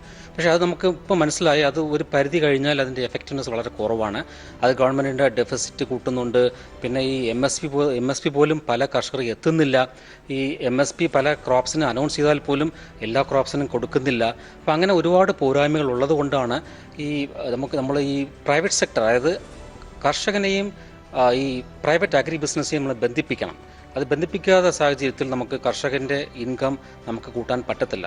കാരണം നമ്മൾ കർഷകരെ ബിസിനസ്സുമായിട്ട് അടുപ്പിച്ചാൽ അവർക്ക് കൂടുതൽ എക്സ്പോർട്ട് ഓപ്പർച്യൂണിറ്റീസ് കിട്ടും, അവരുടെ പ്രോഡക്ട്സിന് കൂടുതൽ വാല്യൂ കിട്ടും, പിന്നെ കൂടുതൽ വാല്യൂ അഡീഷൻസിന് സാധ്യത ഉണ്ട്. പിന്നെ ഫുഡ് പ്രോസസ്സിംഗ് ഇൻഡസ്ട്രി ഡെവലപ്പ് ആകും. പിന്നെ കർഷകന് ആവശ്യമായിട്ട് ഇൻപുട്സ് ഈ പ്രൈവറ്റ് കോർപ്പറേറ്റ്സ് അവർ സപ്ലൈ ചെയ്യാൻ ചാൻസ് ഉണ്ട്. അപ്പോൾ ഇങ്ങനെ പല സാധ്യതകൾ ഉള്ളത് കൊണ്ടാണ് നമ്മൾ കർഷകരെയും പ്രൈവറ്റ് സെക്ടറിനെയും നമ്മൾ കുറച്ചുകൂടെ അടുത്തേക്ക് കൊണ്ടുവന്നിട്ട് ഒരു ജോയിൻ്റ് ആയിട്ടുള്ള ഒരു ഡെവലപ്മെൻറ്റാണ് ഗവൺമെൻറ് പ്രതീക്ഷിച്ചത് ഈ ലോ വഴി. പക്ഷേ അത് എന്തുകൊണ്ടോ ഒരു ഭൂരിഭാഷം ആൾക്കാർക്ക് അത് അംഗീകരിക്കാൻ കഴിയുന്നില്ല. എന്നിരുന്നാലും എൻ്റെ സജഷൻ അനുസരിച്ച് നമ്മൾ വേറെ രീതിയിൽ നമ്മൾ പ്രൈവറ്റ് സെക്ടറിനെ കൊണ്ടുവന്നില്ലെങ്കിൽ അത് എത്രത്തോളം അത് നമുക്ക് അതില്ലെങ്കിൽ എത്രത്തോളം കർഷകർക്ക് ഗുണകരം കർഷകർ ഇങ്ങനെ ഡെവലപ്പ് ആകും എന്നുള്ളത് അത്ര ഉറപ്പില്ലാത്തത് കൊണ്ടാണ് ഞാൻ പറയുന്നത് പ്രൈവറ്റ് സെക്ടറിൻ്റെ ഇൻ്റർവെൻഷൻ വളരെ വളരെ ഇമ്പോർട്ടൻ്റ് ആണ്. അപ്പോൾ ഇത് ഇനിയുള്ള കാലം അത് എങ്ങനെ ചെയ്യും എന്നുള്ളതിൽ ഒരു സജഷൻ എനിക്കുണ്ട്. ഈ ഇന്ത്യ എന്ന് പറയുന്ന ഒരു ഫെഡറേഷനാണ്. അപ്പോൾ ഓരോ സംസ്ഥാനത്തിനും അവർക്ക് എന്താണ് ആവശ്യമുള്ളത് ചെയ്യാനുള്ള അധികാരമുണ്ട്. അപ്പം ഈ കേന്ദ്രം തന്നെ ഇതുപോലത്തെ സെൻസിറ്റീവ് റിഫോംസിനെ ഏറ്റെടുക്കുന്നതിന് പകരം സംസ്ഥാനങ്ങൾക്ക് വിട്ടുകൊടുക്കുക. ഒരു ചെറിയ ഉദാഹരണം പറയാം. 2-3 കൊല്ലം മുമ്പ് ഈ ലേബർ റിഫോംസ് എന്ന് പറയുന്നത് ഒരു വലിയൊരു സെൻസിറ്റീവ് ടോപ്പിക്കായിരുന്നു. ലാൻഡ് അക്വിസിഷൻ വളരെ സെൻസിറ്റീവായ ടോപ്പിക്കായിരുന്നു. അപ്പോൾ അന്ന് കേന്ദ്രം ശ്രമിച്ചിട്ട് നടക്കാതെ പോയതുകൊണ്ട് കേന്ദ്ര ഗവൺമെൻറ് എന്താണ് ചെയ്തത്? സംസ്ഥാന ഗവൺമെൻറ് അവർക്ക് ഇഷ്ടമുള്ള അനുസരിച്ച് അവരുടെ ലോസിനെ ട്വീക്ക് ചെയ്തിട്ട് ലോക്കൽ കണ്ടീഷൻ അനുസരിച്ച് അവർക്ക് ലോ കൊണ്ടുവരാം. അങ്ങനെ വന്നപ്പോൾ എന്താ സംഭവിച്ച പല സംസ്ഥാനങ്ങളും അവരുടേതായിട്ടുള്ള ലേബർ ലോസ് കൊണ്ടുവന്നു. ഫോർ എക്സാമ്പിൾ നമ്മൾ ഹരിയാന, നമ്മൾ രാജസ്ഥാൻ, മധ്യപ്രദേശ്, ഉത്തർപ്രദേശ്, അങ്ങനെ പല സംസ്ഥാനങ്ങളും അവർക്ക് അനുയോജ്യമായിട്ടുള്ള ലോസ് അവർ കൊണ്ടുവന്നിട്ട് ലേബർ റിഫോംസ് അവർ ഇംപ്ലിമെൻ്റ് ചെയ്തു. അതേപോലെ തന്നെ നമ്മൾ ഈ ലാൻഡ് അക്വിസിഷനിലും ഈ തെലങ്കാന, ആന്ധ്രാപ്രദേശ് പോലുള്ള സംസ്ഥാനങ്ങൾ അവർക്ക് ലോക്കൽ കണ്ടീഷന് അനുയോജ്യമായിട്ട് അവർ ലോ കൊണ്ടുവന്നു. അതുപോലെ കാർഷിക മേഖലയിലും കേന്ദ്രം തന്നെ ഇത് ഏറ്റെടുക്കാതെ സംസ്ഥാനങ്ങൾക്ക് വിട്ടുകൊടുക്കുക. അപ്പോൾ എന്ത് സംഭവിക്കുന്നു വെച്ചാൽ സംസ്ഥാനങ്ങൾ തമ്മിലൊരു കോമ്പറ്റീഷൻ വരും. അതായത് എനിക്ക് എൻ്റെ ജനങ്ങൾക്ക് ഇൻകമും എംപ്ലോയ്മെൻറ്റും ജനറേറ്റ് ചെയ്യണമെങ്കിൽ ഞാൻ ഇൻവെസ്റ്റ്മെൻറ്റ് അട്രാക്ട് ചെയ്തേ പറ്റത്തുള്ളൂ. ഞാൻ ഇൻവെസ്റ്റ്മെൻറ്റ് അട്രാക്ട് ചെയ്യുന്നെങ്കിൽ എനിക്ക് ഇവിടെ കണ്ട്യൂസീവ് ആയിട്ടുള്ള എൻവയറമെൻറ്റ് ക്രിയേറ്റ് ചെയ്യണം. ഞാൻ ക്രിയേറ്റ് ചെയ്തില്ലെങ്കിൽ നഷ്ടപ്പെടാൻ പോകുന്നത് എൻ്റെ സംസ്ഥാനത്തുള്ള ജനങ്ങളാണ്. അങ്ങനെ ഒരു ബോധവൽക്കരണം വരുമ്പോൾ സംസ്ഥാനങ്ങൾ തന്നെ ആ ഒരു കോമ്പറ്റേറ്റീവ് സ്പിരിറ്റ് അനുസരിച്ച് സ്വന്തമായിട്ട് അവർ ചെയ്തു തുടങ്ങും എന്നാണ് എൻ്റെ വിശ്വാസം. അപ്പം അങ്ങനത്തെ ഒരു അപ്രോച്ച് ആയിരിക്കണം നമ്മൾ ഇനി ഫോളോ ചെയ്യേണ്ടത്. ഓക്കെ, ഞാൻ അതിലേക്ക് തിരിച്ചു വരാം. പ്രൊഫസർ ജസ്റ്റിൻ പോൾ അദ്ദേഹത്തിന് പോകാനുള്ളത് കൊണ്ട് അദ്ദേഹത്തിനോട് ഒരു കാര്യം ഞാൻ പ്രത്യേകമായി ചോദിക്കാൻ ആഗ്രഹിക്കുന്നു. ഇപ്പോൾ ഇന്ത്യയിൽ MSME സെക്ടറിലേക്കൊക്കെ ആത്മനിർഭർ പാക്കേജ് വഴിയും അതുപോലെ തന്നെ പ്രത്യേക കോവിഡ് സ്റ്റിമുലസ് പാക്കേജ് വഴിയും ഒക്കെ ഒരുപാട് ഗവൺമെന്റ് സപ്പോർട്ട് സ്കീംസ് പ്രഖ്യാപിച്ചിട്ടുണ്ട്. അതോടൊപ്പം തന്നെ സ്റ്റാർട്ടപ്സിന്, പുതിയ സംരംഭങ്ങൾക്ക്, പുതിയ നൂതനമായ ആശയങ്ങൾക്ക് ഡീപ് ടെക്നോളജീസ് എന്നറിയപ്പെടുന്ന റോബോട്ടിക്സ്, ഫോട്ടോണിക്സ് തുടങ്ങിയിട്ടുള്ള മേഖലകളിലൊക്കെ പുതിയ ക്വാണ്ടം കമ്പ്യൂട്ടിംഗ്, അങ്ങനെ പുതിയ മേഖലകളിലേക്ക് ഇത് വളരെ നേസൻ സ്റ്റേജിലാണ് ഇന്ത്യയിൽ ഇവയുടെയൊക്കെ ഗവേഷണവും മുന്നോട്ട് പോക്കും. എന്നാൽ പോലും ഇതിൽ ചൈനയോട് മത്സരിക്കാനുള്ള ശേഷി ഇന്ത്യക്കുണ്ട് എന്ന് കാണിക്കുന്ന ചില കേസ് സ്റ്റഡികൾ അടുത്ത കാലത്ത് വന്നിട്ടുണ്ട്. യഥാർത്ഥത്തിൽ ആ തരത്തിലുള്ളൊരു കോമ്പിറ്റൻസി ഇന്ത്യ ഈ ഒരു ബജറ്റിന്റെ പശ്ചാത്തലത്തിൽ, പ്രത്യേകിച്ചും സർക്കാരിൻ്റെ കൂടി ചില ഇൻസെൻറ്റീവ് സ്കീംസോട് കൂടിയോ അതല്ലെങ്കിൽ പുതിയ പദ്ധതികൾ വഴിയോ ഒക്കെ എങ്ങനെ മുന്നോട്ട് പോകാൻ കഴിയും എന്നുള്ളതിനെക്കുറിച്ച് താങ്കളുടെ അഭിപ്രായം എന്താണ്? എനിക്ക് സ്റ്റാർട്ടപ്പുമായി ബന്ധപ്പെട്ട് 2 പോയിന്റാണ് പ്രധാനമായും പറയാനുള്ളത്. ഒന്ന്, സ്റ്റാർട്ടപ്പ് കമ്പനികൾക്ക് ഇപ്പോൾ ഗവൺമെന്റ് സ്റ്റാർട്ടപ്പ് കമ്പനികൾ ആവശ്യപ്പെട്ടിരിക്കുന്ന ഈ ബജറ്റിൽ എംപ്ലോയി സ്റ്റോക്ക് ഓപ്ഷൻസിന്റെ ടാക്സ്, അതിന്റെ ടാക്സ് സെയിൽ നടത്തുന്നതിന് സമയത്ത് മാത്രമാണ് ഈടാക്കാൻ പാടുള്ളൂ എന്നുള്ളതാണ്. ESOPs എന്ന് പറയുന്നത് എംപ്ലോയി സ്റ്റോക്ക് ഓപ്ഷൻ, സ്റ്റാർട്ടപ്സിന്റെ ഓണേഴ്സിന് കൊടുക്കുന്ന ഷെയറിന് വരുന്ന ടാക്സ്, അത് അങ്ങനെ ഒരു ഡിസിഷൻ ഉണ്ടാവണമെന്ന് സ്റ്റാർട്ടപ്പുകൾ ആവശ്യപ്പെട്ടിട്ടുണ്ട്. അങ്ങനെ ഗവൺമെന്റ് അനുവദിച്ചാൽ, ഗവൺമെന്റ് ESOPസിന്റെ ടാക്സ് സെയിൽ സമയത്ത് മാത്രമാണ് എടുക്കുള്ളൂ എന്ന് തീരുമാനിച്ചാൽ അത് സ്റ്റാർട്ടപ്പുകൾക്ക് വളരെയധികം പ്രോത്സാഹനം നൽകുന്ന ഒരു നീക്കമായിരിക്കും. അതുപോലെ തന്നെ ഇ-കോമേഴ്സ് ആക്ടിവിറ്റീസ്, ഒരുപാട് കമ്പനികൾ ഇപ്പോൾ കോവിഡിന് ശേഷം ഇ-കോമേഴ്സ് ആക്ടിവിറ്റീസിലേക്ക് രംഗത്ത് വന്നിട്ടുണ്ട്. ഇന്ത്യയിലും അമേരിക്കയിലും മറ്റ് മേഖലകളിലെല്ലാം ഇൻവെസ്റ്റ്മെന്റ് നടത്തി നഷ്ടത്തിലായ ഒരുപാട് സ്റ്റാർട്ടപ്പുകൾ ഇ-കോമേഴ്സുമായി ബന്ധപ്പെട്ട പല സർവീസുകളിലേക്കും ഡൈവേഴ്സിഫൈ ചെയ്തിട്ടുണ്ട്. ആ ഇ-കോമേഴ്സിനെ പ്രോത്സാഹിപ്പിക്കുന്നതിന് വേണ്ടി സ്റ്റാർട്ടപ്പുകൾക്ക് വേണ്ടിയിട്ട് ഓൺട്രപ്രണർ ആയിട്ടുള്ള എല്ലാ അസോസിയേഷനും ഇ-കോമേഴ്സിന് വെക്കുന്ന TDS ഇപ്പോൾ 1%. ആ 1% നിന്ന് 0.25% കുറയ്ക്കണമെന്ന് എല്ലാ സ്റ്റാർട്ടപ്പുകളും കൂടിയിട്ട് ആവശ്യപ്പെട്ടിട്ടുണ്ട്. അത് ഗവൺമെന്റ് തീരുമാനിച്ചാൽ, government TDS, tax deduction at source എന്ന് പറയുന്നത് 0.25 ആയി ഇ-കോമേഴ്സ് ആക്ടിവിറ്റീസിൽ കുറച്ചാൽ ഇപ്പൊ ജോലിയില്ലാത്ത അല്ലെങ്കിൽ ബിസിനസ് നടത്തി നഷ്ടം വന്നിരിക്കുന്ന ആൾക്കാർ ഇ-കോമേഴ്സിലേക്ക് വെഞ്ചൂർ ചെയ്യാൻ, അല്ലെങ്കിൽ ഓൾറെഡി കഴിഞ്ഞ 1 വർഷമായി വെഞ്ചൂർ ചെയ്തുകൊണ്ടിരിക്കുന്ന ആൾക്കാർക്ക് അത് വലിയൊരു റിലീഫ് മാത്രമല്ല, അത് ഇ-കോമേഴ്സ് ആക്ടിവിറ്റീസിനെ, എന്റർപ്രണർഷിപ്പിനെ, സ്മോൾ ബിസിനസിനെ പ്രോത്സാഹിപ്പിക്കുന്ന, ഇന്ത്യയിലെ അൺഎംപ്ലോയ്മെന്റ് പരിഹരിക്കാനായിട്ട് ഒരുപാട് ഇ-കോമേഴ്സ് വഴിക്ക് ഇന്ത്യയിൽ മാത്രമല്ല ബിസിനസ് സാധിക്കുക. ഇന്ത്യയിലെ ഒരു സ്മോൾ കമ്പനിക്ക് ഇ-കോമേഴ്സ് ആക്ടിവിറ്റീസ് ചെയ്താൽ ഗ്ലോബൽ അടിസ്ഥാനത്തിലുള്ള ബിസിനസ് തന്നെ മറ്റു രാജ്യങ്ങളുമായി ബന്ധപ്പെട്ട പല ബിസിനസ്സുകളും ഇ കോമേഴ്സ് വഴിക്ക് കൊണ്ടുവരാനും അതിൻ്റെ ഒരു ഇ കോമേഴ്സ് എക്സ്പോർട്ട് റവന്യൂ എന്ന് പറയുന്ന രീതിയിലുള്ള ഒരു സോഴ്സ് ഓഫ് റവന്യൂ അത് അൾട്ടിമേറ്റ്ലി ഇന്ത്യയിലെ ജനങ്ങൾക്കാണ് അത് ഹെൽപ്പ് ചെയ്യുക. ഞാൻ വളരെയധികം ചിന്തിക്കുകയും അത് ഗവൺമെന്റ് ചെയ്യണമെന്ന് പ്രതീക്ഷിക്കുകയും ചെയ്യുന്ന ഒരു തീരുമാനമാണ് ഇ കോമേഴ്സിന്റെ TDS കുറയ്ക്കുക എന്ന് പറയുന്നത്. 0.25 ആക്കണം എന്നുള്ളതാണ് ഒരു ആവശ്യം. അത് ഗവൺമെന്റ് അംഗീകരിക്കുമെന്നാണ് ഞാൻ പ്രതീക്ഷിക്കുന്നത്. ഇന്ത്യയിലെ സ്റ്റാർട്ടപ്പിന്റെ ഒരു ഇക്കോ സിസ്റ്റത്തിൽ കഴിഞ്ഞ ബജറ്റിന്റെ സമയത്തും അതിന് തൊട്ടു മുമ്പ് നടന്ന ചർച്ചകളിലുമൊക്കെ കേന്ദ്ര സർക്കാരിന് വലിയൊരു പ്രതീക്ഷ ഉണ്ടായിരുന്നില്ല. പക്ഷേ ഈ കോവിഡിന് ശേഷം ഏതാണ്ട് 12 യൂണിക്കോൺ കമ്പനികൾ എന്ന രീതിയിൽ, അതായത് ഒരു നിശ്ചിത ബ്രാക്കറ്റിന് അപ്പുറം നിക്ഷേപമുള്ള കമ്പനികളെയാണ് യൂണിക്കോൺ കമ്പനികൾ എന്ന് പറയുന്നത്. ഏതാണ്ട് 12ഓളം യൂണിക്കോൺ കമ്പനികൾ ഈ വർഷം ആഡ് ചെയ്യപ്പെട്ടു. ചൈനയോട് മത്സരിക്കാനുള്ള ശേഷി ഇന്ത്യൻ സ്റ്റാർട്ടപ്പുകൾക്ക് കൈവരും എന്നുള്ള പ്രതീക്ഷകളൊക്കെയാണ്. ആ തരത്തിൽ സ്റ്റാർട്ടപ്പ് ഇക്കോസിസ്റ്റം ഇന്ത്യയിൽ വികസിക്കുന്നുണ്ടോ? ഇ കൊമേഴ്സ് ഇന്ത്യയിൽ സ്റ്റാർട്ടപ്പ് ഇക്കോസിസ്റ്റം വികസിപ്പിക്കണമെങ്കിൽ ഒരുപാട് പബ്ലിക് പ്രൈവറ്റ് പാർട്ടിസിപ്പേഷൻ വേണം. ഒരുപാട് സ്റ്റേറ്റ് ഗവൺമെന്റുകളും ഡിസ്ട്രിക്ട് പഞ്ചായത്തുകൾ ഉൾപ്പെടെയുള്ള ഒരു എന്റർപ്രണർഷിപ്പ് സെല്ല് എല്ലാ ഡിസ്ട്രിക്ട് പഞ്ചായത്തിലും ഇൻക്യുബേറ്റർ സെല്ല്, പ്രത്യേകിച്ചും കോവിഡുമായി ബന്ധപ്പെട്ട പുതിയ അവന്യൂസ് എന്താണ്, ആ ഒരു ഇൻക്യുബേഷൻ സെന്റർ എല്ലാ ഡിസ്ട്രിക്ട് പഞ്ചായത്തുകളിലും തന്നെ തുടങ്ങിയാൽ ഇന്ത്യക്ക് ചൈനയേക്കാൾ മുമ്പിൽ എത്താനുള്ള സാധ്യതകൾ ഞാൻ കാണുന്നുണ്ട്. പക്ഷെ അതിന് ഒരുപാട് കേന്ദ്ര ഗവൺമെന്റ് മാത്രം വിചാരിച്ചാൽ നടക്കില്ല. അത് സംസ്ഥാന ഗവൺമെന്റും ജില്ലാ പഞ്ചായത്തുകളും ബ്ലോക്ക് പഞ്ചായത്തുകളും ഉൾപ്പെടെയുള്ള ഒരു ത്രിതല സംവിധാനത്തിൽ മാത്രമേ ഇന്ത്യയിൽ എന്റർപ്രണർഷിപ്പ്, ഇപ്പോൾ കേരളം പോലെ സ്ഥലത്തായാലും എന്റർപ്രണർഷിപ്പ് വികസിപ്പിക്കാൻ കഴിയും. അതിന് എല്ലാ തരത്തിലുള്ള പ്രാധാന്യം വേണം. ഈവൻ മുനിസിപ്പാലിറ്റികളുടെയും കോർപ്പറേഷനുകളുടെയും എല്ലാം ഒരു പങ്കാളിത്തോടുകൂടി ഒരു സംഭവം വികസിപ്പിച്ച അത് കേരള ബജറ്റിൽ അതിന് പ്രത്യേകമായിട്ടുള്ള ഒരു അനൗൺസ്മെന്റ് ഞാൻ ശ്രദ്ധിച്ചില്ല. പക്ഷെ കേന്ദ്ര ബജറ്റിൽ അതുമായി ബന്ധപ്പെട്ട കാര്യങ്ങൾ ഉണ്ടാവാനുള്ള സാധ്യതയുണ്ട്. ഇപ്പോൾ എന്താ വെച്ചാൽ ഇന്ത്യയെ സംബന്ധിച്ചിടത്തോളം ചൈന ഇന്ത്യയുടെ ഡിപ്ലോമാറ്റിക് ഫ്രണ്ട് അല്ല. അതുകൊണ്ട് ചൈനയേക്കാൾ വികസനം ഇന്ത്യയിൽ ഉണ്ടാകണമെന്നുള്ളത് ഗവൺമെന്റിന്റെ ഒരു ആഗ്രഹമാണ്. അത് ഗവൺമെന്റ് അതിന് വേണ്ടിയിട്ടുള്ള നടപടികൾ ബജറ്റിൽ നാളെ ഞാൻ പ്രതീക്ഷിക്കുന്നുണ്ട്. Doctor Justin Paul, thank you. ഇപ്പോൾ ഡോക്ടർ CS ഷൈജുമോൻ, ഞാൻ ഇവിടെ നേരത്തെ ചർച്ചയിൽ വന്ന 3 മേഖലകൾ, കൃഷി, അതുപോലെ തന്നെ ഇൻഫ്രാസ്ട്രക്ചർ, അതുപോലെ തന്നെ ആരോഗ്യം, ഇതിൽ നമ്മൾ ചില വിഷയങ്ങൾ സ്പർശിച്ചു പോയി. പക്ഷേ കാർഷിക രംഗത്ത് പ്രത്യേകിച്ചും അതിൻ്റെ ഡൈവേഴ്സിഫിക്കേഷന് വേണ്ടി കഴിഞ്ഞ കുറേ ബജറ്റുകളിലായി നിരവധി പ്രത്യേകിച്ചും ടെക്നോളജിയുമായി ബന്ധപ്പെടുത്തിക്കൊണ്ട് നിരവധി പുതിയ ആശയങ്ങൾ അവതരിപ്പിക്കപ്പെട്ടതാണ്. പക്ഷെ അതൊന്നും സാധാരണക്കാരായിട്ടുള്ള കർഷകരിലേക്ക് എത്തിയില്ല, അതിൻ്റെ ഗുണങ്ങൾ എത്തിയില്ല എന്നുള്ളതാണ് നമ്മുടെ അനുഭവത്തിലുള്ള കാര്യം. പക്ഷേ കഴിഞ്ഞ റാബി വിളവെടുപ്പിൻ്റെ സമയം അതിൻ്റെ കണക്ക് വന്നിട്ടുണ്ട്. പക്ഷേ രാജ്യത്ത് സർവ്വകാല റെക്കോർഡിലേക്ക് ഈ കോവിഡ് കാലത്തിന് ശേഷം നമ്മുടെ ഭക്ഷ്യോൽപാദനം വർദ്ധിക്കും. അത് പണപ്പെരുപ്പത്തിൻ്റെ തോത് പിടിച്ചു നിർത്താൻ ഇപ്പോൾ 4.5% കുറഞ്ഞിരിക്കുന്നു.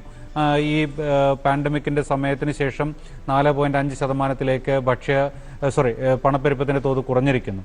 തീർച്ചയായും ഈ ഒരു മാറ്റങ്ങൾ കാർഷിക രംഗത്ത് വലിയ രീതിയിലുള്ള ഉൽപാദനത്തിൻ്റെ ഒരു പുഷുണ്ട്. അതോടൊപ്പം തന്നെ കർഷകർക്ക് വില കിട്ടാത്ത പതിവ് പോലുള്ള പ്രശ്നങ്ങൾ ആവർത്തിക്കുകയും ചെയ്യുന്നു. ഇപ്പോൾ ഒരു സ്ട്രക്ചറൽ റിഫോംസ് സാധ്യമല്ലാത്ത ഒരു സ്ഥിതിയും വന്നിരിക്കുന്നു. ഇംഗ്ലീഷിൽ പറയുകയാണെങ്കിൽ Catch-22 സിറ്റുവേഷൻ എന്നൊക്കെ പറയാവുന്ന രീതിയിൽ. എങ്ങനെയാണ് ഡോക്ടർ CS ഷൈജുമോൻ കാർഷിക രംഗത്ത് താങ്കളുടെ വിലയിരുത്തൽ?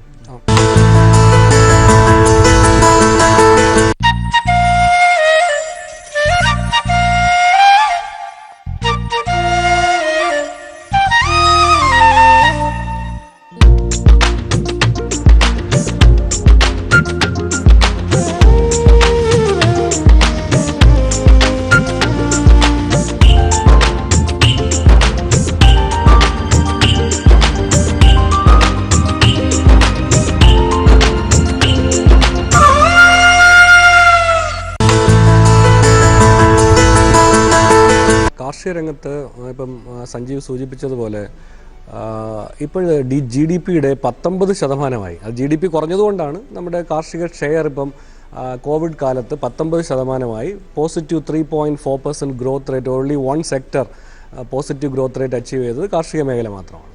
അപ്പം ഇത് സാമ്പത്തിക സർവേയിൽ തന്നെ പറയുന്നത് 301 മില്യൺ ടണ്ണിലേക്ക് എത്തുമെന്നാണ് പറയുന്നത്. 296 നിന്ന് 301 മില്യൺ ടണ്ണിലേക്ക് 2020-21 ഭക്ഷ്യോൽപാദനം എത്തിച്ചേരും.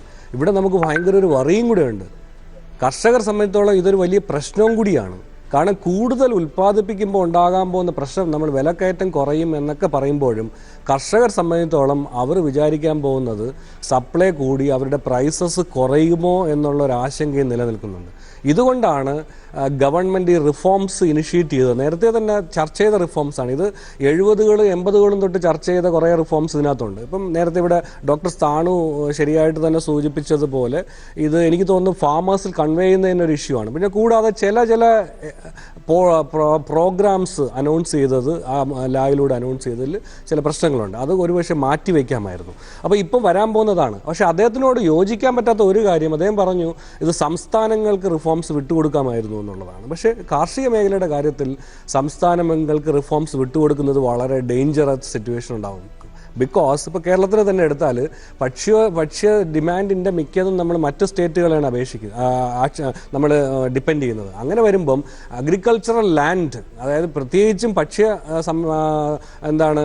സുസ്ഥിരതയുമായിട്ട് ബന്ധപ്പെട്ടുള്ള ലാൻഡുകൾ അതിൻ്റെ പ്രൊഡക്ഷൻ നടക്കുന്ന മറ്റ് സംസ്ഥാനങ്ങളിലാവുമ്പം അവരുടെ രീതിയിൽ പോളിസീസ് കോമ്പറ്റീഷനൊക്കെ കൂടിയാൽ അതൊരു ഫുഡ് സെക്യൂരിറ്റിയെ തന്നെ ബാധിക്കാനുള്ള കാര്യം മനസ്സിലാക്കിക്കൊണ്ടാണ് സെൻട്രൽ ഗവൺമെൻറ്റിനെ ഇനിഷ്യേറ്റീവ് എടുത്ത റിഫോംസ് കൊണ്ടുവരുന്നത്. ഇനി ഞാൻ പറയുന്നത് ഫാമേഴ്സിൻ്റെ ഇൻകം ഡബിൾ അല്ല ആക്കേണ്ടത്. അതിന് നമുക്ക് നോക്കിയാൽ അറിയാം 86% നമുക്ക് സ്മാൾ ആൻഡ് മാർജിനൽ ഫാമേഴ്സാണുള്ളത് ഇന്ത്യയിൽ. അവരുടെ വരുമാനം എന്ന് പറയുന്നത് ഓൺ ആൻ ആവറേജ്, റീസെൻ്റ് ഒരു കമ്മിറ്റി റിപ്പോർട്ട് പറയുന്നത് ഓൺ ആൻ ആവറേജ് 4000 മുതൽ 5000 രൂപ മാത്രമാണ് മാസത്തിൽ. ഇനി മിഡിൽ കർഷകർ എന്ന് പറഞ്ഞാൽ കുറച്ചുകൂടെ വലിയ കർഷകർക്കുള്ള വരുമാനം 41,000 രൂപയാണ്.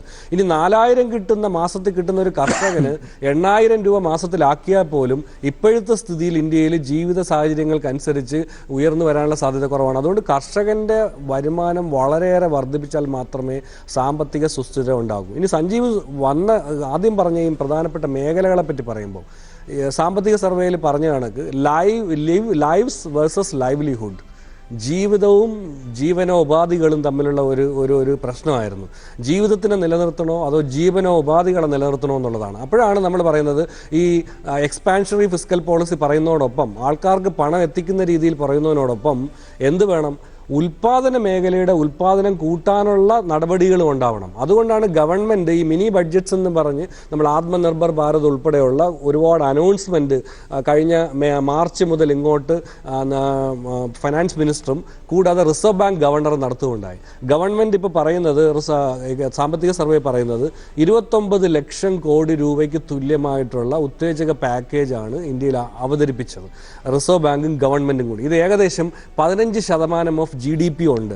അതിൽ ആത്മനിർഭർ ഭാരത് പാക്കേജ് മാത്രം ഇത് രണ്ടും കൂടി ചേർന്ന് നടപ്പിലാക്കിയത് 9% ഓഫ് GDP ആണ്. അപ്പോൾ ഇത്രയും പുഷ് എന്ന് പറയുന്നത് പണം കൊടുക്കുന്നത് മാത്രമല്ല, ഈ ഇൻവെസ്റ്റ്മെൻറ്റ് ബൂസ്റ്റ് ചെയ്യുക. അല്ല, ഇപ്പോഴും നമ്മൾ ഇൻഡസ്ട്രിയൽ ഫിഗേഴ്സ് നോക്കിയാൽ ഇപ്പം കോർ ഇൻഡസ്ട്രീസ് എന്ന് പറഞ്ഞാൽ 8 ഇൻഡസ്ട്രീസും ഇൻഡസ്ട്രിയൽ ഇൻഡെക്സിൽ ഏകദേശം 40% കോർ ഇൻഡസ്ട്രീസിൻ്റെ ഇൻഡെക്സാണ് വരുന്നത്.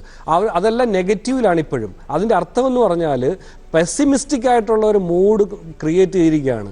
ഇപ്പോഴും ഈ ഗവൺമെൻറ് വേരിയസ് പോളിസീസ് അനൗൺസ് ചെയ്യുന്നുണ്ടെങ്കിലും ഇൻഡസ്ട്രീസ് കൂടുതൽ ബൂം ചെയ്ത് വരുന്നില്ല. അവരുടെ കോൺഫിഡൻസ് കുറഞ്ഞിരിക്കുകയാണ്. ഇനി ഉൽപ്പാദിപ്പിച്ചാൽ ഇപ്പോൾ കുറേ മാറി വരുന്നുണ്ട്. ഉൽപ്പാദിപ്പിച്ചാൽ അത് വിൽക്കുമോ അല്ലെങ്കിൽ കൂടുതൽ ഇൻവെസ്റ്റ്മെൻറ്റ് നടത്താൻ പറ്റുന്ന സാഹചര്യമാണോ എന്നുള്ള സംശയം വീണ്ടും വരത്തക്ക വിധത്തിലാണ് അവരുടെ മൈൻഡ്. അപ്പോൾ അത് മാറ്റിക്കൊണ്ട് വരണം. അപ്പോൾ ഒരു സൈഡിൽ ആൾക്കാരുടെ കയ്യിൽ പണം എത്തിക്കാനുള്ള നടപടികൾ തീർച്ചയായിട്ടും ഉണ്ടാവണം.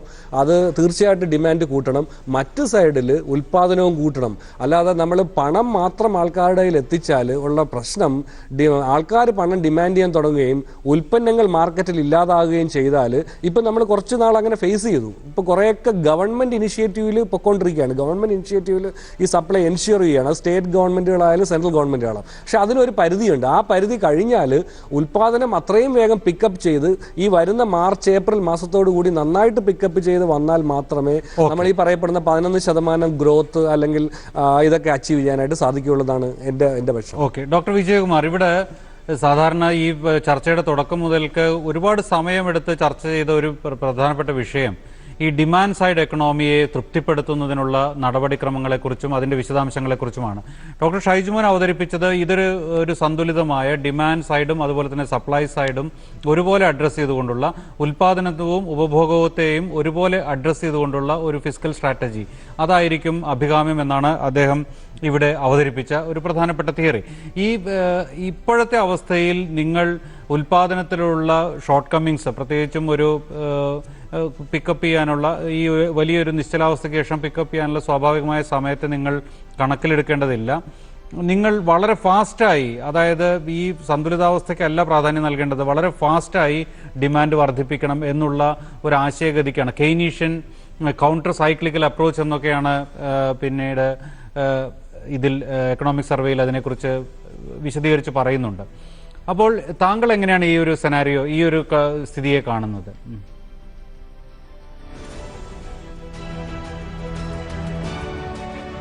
അത് ശരിയാണ്. നമുക്ക് ഒരു സപ്ലൈ സൈഡ് മാനേജ്മെൻറ്റും ഡിമാൻഡ് സൈഡ് മാനേജ്മെൻറ്റും രണ്ടും ആവശ്യമാണ്. പക്ഷേ സപ്ലൈ സൈഡ് മാനേജ്മെൻറ്റ് എന്ന് പറഞ്ഞാൽ നമ്മൾ ലോക്ക്ഡൗൺ ഉണ്ടാക്കിയിട്ടുള്ള പ്രശ്നം സൃഷ്ടിച്ചിട്ടുള്ള ഒരു പ്രശ്നമായിരുന്നു അത്. Complete lockdown. അപ്പോൾ ബിസിനസ്സിൻ്റെ എല്ലാം തന്നെ എത്രയോ വർഷങ്ങളായിട്ട് കണ്ടിന്യൂസ് ആയിട്ട് പ്രോബ്ലം ഇല്ലാതെ പോയിരുന്ന ബിസിനസ്സിന് പോലും അവർ സപ്ലൈ ചെയിൻസൊക്കെ തന്നെ പരിപൂർണമായിട്ടും ആകെ പ്രശ്നത്തിലേക്ക് ഇന്ന് ചാടുകയാണ് ചെയ്തത്. അത് മാരുതിൻ്റെ ചെയർമാൻ ശ്രീ ഭാർഗവ അത് സൂചിപ്പിക്കുകയുണ്ടായി. അദ്ദേഹം പറഞ്ഞു, മാരുതി എന്നുള്ള കമ്പനിക്ക്, കാർ കമ്പനിക്ക് ഈ 100 കണക്കിന് ആളുകളുടെ പിന്നെ ഈ ആൻസിലറി സപ്ലയേഴ്സ് ഉണ്ട്. ആൻസിലറി സപ്ലയേഴ്സിൻ്റെ പ്രോഡക്ട്സ് വരുന്നതാണ്. ഈ ആൻസിലറി സപ്ലയേഴ്സൊക്കെ പലപ്പോഴും റൂറൽ ഏരിയാസ്, സെമി അർബൻ ഏരിയാസിലാണ്. അത് മുഴുവൻ ഡിസ്റപ്റ്റഡായി ലോക്ക്ഡൗൺ കാരണം. അതുകൊണ്ടാണ് ആ സപ്ലൈ സൈഡ് മാനേജ്മെൻറ്റ് ആ സമയത്ത് കൂടുതൽ റെലവൻ്റ് ആയത്. കൂടുതൽ പ്രധാനം ഡിമാൻഡ് സൈഡ് മാനേജ്മെൻ്റ് ആണ്. ആ ഡിമാൻഡ് മാനേജ്മെൻറ്റിൽ വാസ്തവത്തിൽ ഫിസ്ക്കൽ സ്റ്റിമുലസിനേക്കാളും ഒരുപക്ഷെ കൂടുതൽ പ്രാധാന്യം അറിയിക്കുന്നത് മോണിറ്ററി സ്റ്റിമുലസ് ആണ്. അവിടെ വാസ്തവത്തിൽ നമ്മളിപ്പോൾ നോക്കിക്കഴിഞ്ഞാൽ കഴിഞ്ഞ സെക്കൻഡ് ക്വാർട്ടറിൻ്റെയും തേർഡ് ക്വാർട്ടറിൻ്റെയും കമ്പനി റിസൾട്ട്സ് ഞാൻ നോക്കുകയായിരുന്നു. സെക്കൻഡ് ക്വാർട്ടറിൽ കാര്യമായിട്ടുള്ള ഒരു പ്രതീക്ഷിക്കാത്ത രീതിയിലുള്ള വളർച്ചയുണ്ടായി. Q3 എല്ലാവരെയും അമ്പരപ്പിക്കുന്ന രീതിയിലുള്ള വളർച്ചയാണ് ഉണ്ടായിരിക്കുന്നത്. ഉദാഹരണത്തിന് ഇപ്പോൾ ബജാജ് ഓട്ടോൻ്റെ Q3 റിസൾട്ട്സ് സർവ്വകാല റെക്കോർഡാണ്. ഞാൻ പ്രീ കോവിഡ് റെക്കോർഡല്ല പറയുന്നത്. അപ്പോൾ ഓട്ടോമൊബൈൽസ്, അതുമാതിരി സിമെൻറ്റ്, കാരണം കൺസ്ട്രക്ഷന് കാര്യമായിട്ടുള്ള ബൂസ്റ്റ് ഉണ്ടായി. അതിൻ്റെ പ്രധാനമായിട്ടുള്ള കാരണം ഇന്നിപ്പോൾ home loans are available at the cheapest rate during the last 25 years. 6.9% പലിശയ്ക്ക്, ഞാനൊക്കെ വീട് പണിയുന്ന സമയത്ത് 11.25% ഹോം ലോൺസ് എടുത്തിരുന്നത്. ഇപ്പോൾ 6.9% പലിശയ്ക്ക് ഹോം ലോൺസ് കിട്ടുന്നു, വെഹിക്കിൾ ലോൺസ് കിട്ടുന്നു. മാത്രമല്ല ഈ ഒരു പബ്ലിക് ട്രാൻസ്പോർട്ടിന് ആളുകൾ പ്രിഫർ ചെയ്യുന്നില്ല, സോഷ്യൽ ഡിസ്റ്റൻസിങ് പ്രശ്നമൊക്കെ കാരണം. അപ്പോൾ പ്രൈവറ്റ് വെഹിക്കിൾസ് വാങ്ങിക്കാനുള്ള ഡിമാൻഡ്. അപ്പോൾ അതുകൊണ്ട് ഈ മേഖലകളിലൊക്കെ നല്ല ഡിമാൻഡ് ബൂസ്റ്റ് ഉണ്ടായത് ഫിസ്ക്കൽ സ്റ്റിമുലസിനേക്കാളും കൂടുതൽ മോണിറ്ററി സ്റ്റിമുലസിലൂടെയാണ്. കാരണം repo rate 4%, reverse repo rate 3.35% RBI കുറച്ചു. അപ്പോൾ the central bank has been doing the heavy lifting as far as demand management is concern. അത് അങ്ങനെ തന്നെ തുടർന്നാൽ മതി. അവിടെ ഒരു കാര്യം ഞാൻ ഇവിടെ പറയാൻ ഉദ്ദേശിക്കുന്നു, കാരണം നമ്മൾ കാര്യമായിട്ട് ചർച്ച ചെയ്തതാണ് ഇവിടെ കാർഷിക മേഖലയിലെ, പ്രത്യേകിച്ച് ഇപ്പോൾ നടന്നുകൊണ്ടിരിക്കുന്ന ഈ ഒരു രാഷ്ട്രീയ പ്രശ്നത്തിൻ്റെയൊക്കെ തന്നെ പശ്ചാത്തലത്തിൽ. അതിൽ ശ്രീ നാണുവും പിന്നെ സുഹൃത്ത് വൈജുമോനും ഒരു അഭിപ്രായം പറയണ്ടായി. എനിക്കത് ഡോക്ടർ നാണു പറഞ്ഞതിനോട് വലിയ യോജിപ്പുണ്ട്. കാരണം കോർപ്പറേറ്റ് മേഖലയ്ക്ക് കാര്യമായിട്ട് നമുക്ക് പൊതുവേ ഒരു കോർപ്പറേറ്റ് മേഖല എന്നൊക്കെ പറഞ്ഞാൽ നമ്മൾ വളരെ ബഹളം വെച്ച് ഒരു ആൻറ്റി കോർപ്പറേറ്റ് മെൻറ്റാലിറ്റിയാണ് ഉള്ളത്. ഇന്നിപ്പോൾ നോക്കി നോക്കൂ, നമുക്ക് കോടിക്കണക്കിന് ജനങ്ങൾക്ക് ഈ ഒരു വാക്സിനേഷൻ നൽകുന്നത് 2 കോർപ്പറേറ്റ് കമ്പനിയാണ്, സെറം ഇൻസ്റ്റിറ്റ്യൂട്ടും ഭാരത് ബയോടെക്കും. ഇത് പൊതുമേഖലയിലുള്ള കമ്പനിയൊന്നുമല്ല, രണ്ടും പ്രൈവറ്റ് കോർപ്പറേറ്റ് കമ്പനീസാണ്. And these corporate companies are saving lives. പക്ഷേ അതിനെക്കുറിച്ച് ആരും ഒന്നും പറയുന്നില്ല. പിന്നെ നമുക്ക് ഓൾറെഡി ഇവിടെ കോൺട്രാക്ട് ഫാമിങ്ങിൽ കർഷകരും കോർപ്പറേറ്റ്സും തമ്മിലുള്ള കോൺട്രാക്റ്റാണ്. ആരും നിർബന്ധിച്ച് കോൺട്രാക്റ്റിലേക്കൊന്നും പോവില്ല. കർഷകരുടെ തലേൻ്റെ പുറകിൽ ഒരു കലിഷ്നിക്കോ റൈഫിൾ വെച്ചിട്ട് കോൺട്രാക്ട് സൈൻ ചെയ്യാൻ ആരും പറയില്ല. It is purely voluntary. അത് ഓൾറെഡി ഉണ്ട് ചില പ്രത്യേക പ്രൊവിഷൻസിൽ. ഉദാഹരണത്തിന് കഴിഞ്ഞ 20 വർഷത്തിൽ കൂടുതലായിട്ട് പഞ്ചാബിൽ തന്നെ പഞ്ചാബ് ഫാർമേഴ്സും പെപ്സി ആയിട്ട്, വലിയ ലോകത്തിലെ തന്നെ ഏറ്റവും വലിയ മൾട്ടിനാഷണൽ കമ്പനിയാണല്ലോ, നമ്മൾ ഈ ലേസ് പൊട്ടറ്റോ ചിപ്സ് വാങ്ങുന്നില്ലേ, ആ പെപ്സിക്ക് വേണ്ടിയിട്ടുള്ള ലേസ് പൊട്ടറ്റോ ചിപ്സിന് വേണ്ടിയിട്ടുള്ള പൊട്ടറ്റോസ് ഉണ്ടാക്കുന്നത് പഞ്ചാബ് ഫാർമേഴ്സ് ആണ്. ആ കോൺട്രാക്ട് 20 വർഷമായിട്ടുള്ളതാണ്. ഒരു പ്രശ്നമില്ലല്ലോ. മാത്രമല്ല നല്ലൊരു പ്രോഗ്രാം പ്രോജക്റ്റ് ആയിട്ട് നാഷണൽ ഇൻസ്റ്റിറ്റ്യൂട്ട് ഓഫ് ടെക്നോളജി ഹൈദരാബാദിന്റെ ഒരു റിസർച്ച് റിപ്പോർട്ടും കൂടിയുണ്ട്, താല്പര്യമുള്ള ആൾക്കാർക്ക് വായിക്കാം. വേറെ മൾട്ടിനാഷണൽ കമ്പനീസ്, നെസ്ലെ എന്നുള്ള മൾട്ടിനാഷണൽ കമ്പനി, ചോക്ലേറ്റ് ഉൽപ്പാദനത്തിലൊക്കെ ആയിട്ട് ഒരു ദിവസം 1.5 ലക്ഷം കർഷകരിൽ നിന്ന് പാല് വാങ്ങണു. ഹാഡ്സൺ ആഗ്രോ എന്നുള്ള കമ്പനി ഒരു ദിവസം 3.5 ലക്ഷം കർഷകരിൽ നിന്ന് പാല് വാങ്ങണു. ഇതൊന്നും യാതൊരു പ്രശ്നവുമില്ല. വാസ്തവത്തിൽ പാലിന്റെ മേഖലയിലാണ് നമുക്കവിടെ MSP ഇല്ല പാലിന്. പക്ഷേ പാലിന്റെ വിപണി മൂല്യത്തിന്റെ 70% കർഷകന് കിട്ടുന്നു. നേരെ മറിച്ച് തക്കാളിക്കും ഉള്ളിക്കും ഒക്കെ 30% കിട്ടുന്നുള്ളൂ. അവിടെയാണ് ഈ മിഡിൽമെന്റ് ഒക്കെ തന്നെ പ്രസക്തി വരുന്നത്. അപ്പൊ അത് കൂടുതൽ രാഷ്ട്രീയമാണ്, കമ്മ്യൂണിക്കേഷന്റെ പ്രശ്നങ്ങളേ അല്ല. കാര്യങ്ങൾ മനസ്സിലായാലും രാഷ്ട്രീയമായി വരുന്ന സമയത്ത് കൂടുതൽ കുത്തിത്തിരിപ്പൊക്കെ ഉണ്ടാവല്ലോ. വേറൊരു കാര്യം കൂടെ ഞാൻ പറയാം. പഞ്ചാബ് ഫാർമേഴ്സ് അവരാണല്ലോ പ്രധാനമായിട്ട് കർഷക പ്രശ്നത്തിലുള്ളത്.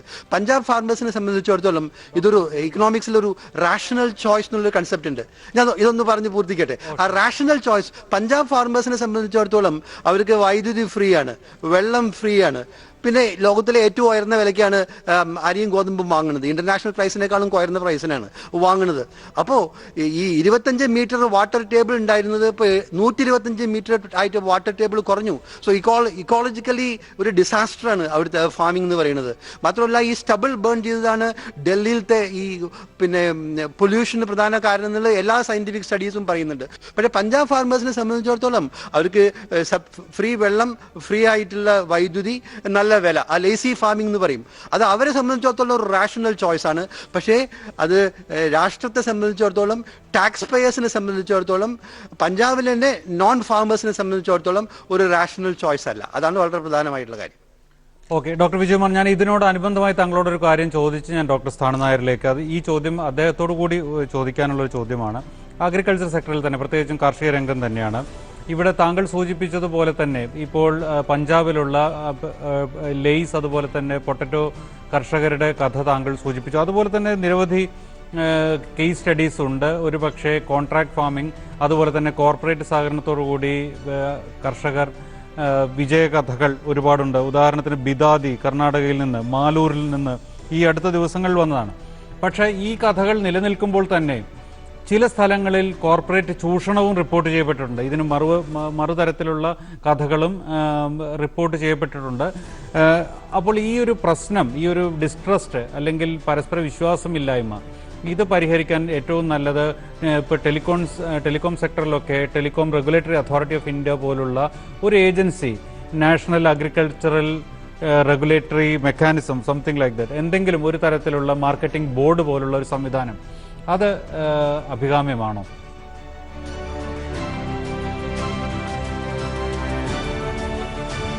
ശക്തമായിട്ടുള്ള ചോദ്യമാണ്.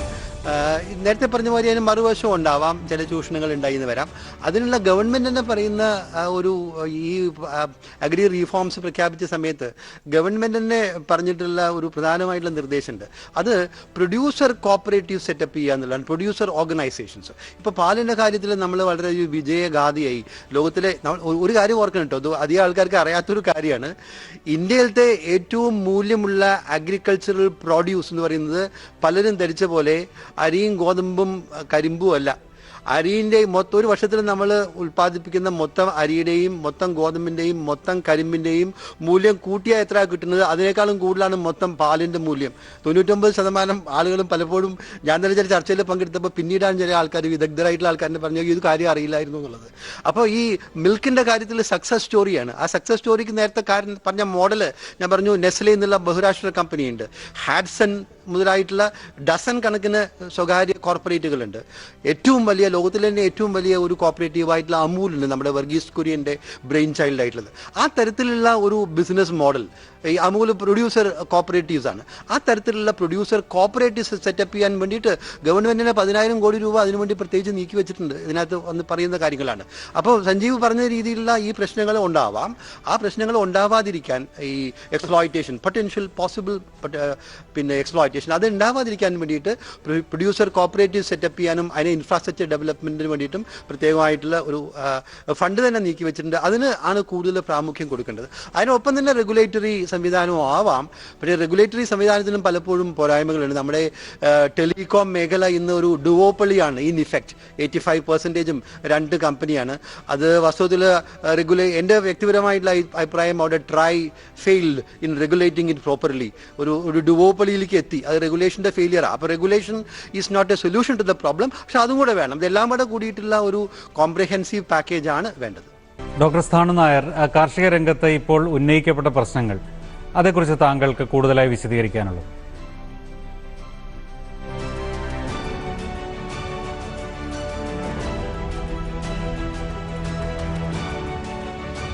കാർഷിക മേഖലയെക്കുറിച്ച് പറയുമ്പം എനിക്ക് പറയാനുള്ള ഒരു കാര്യമേ ഉള്ളൂ.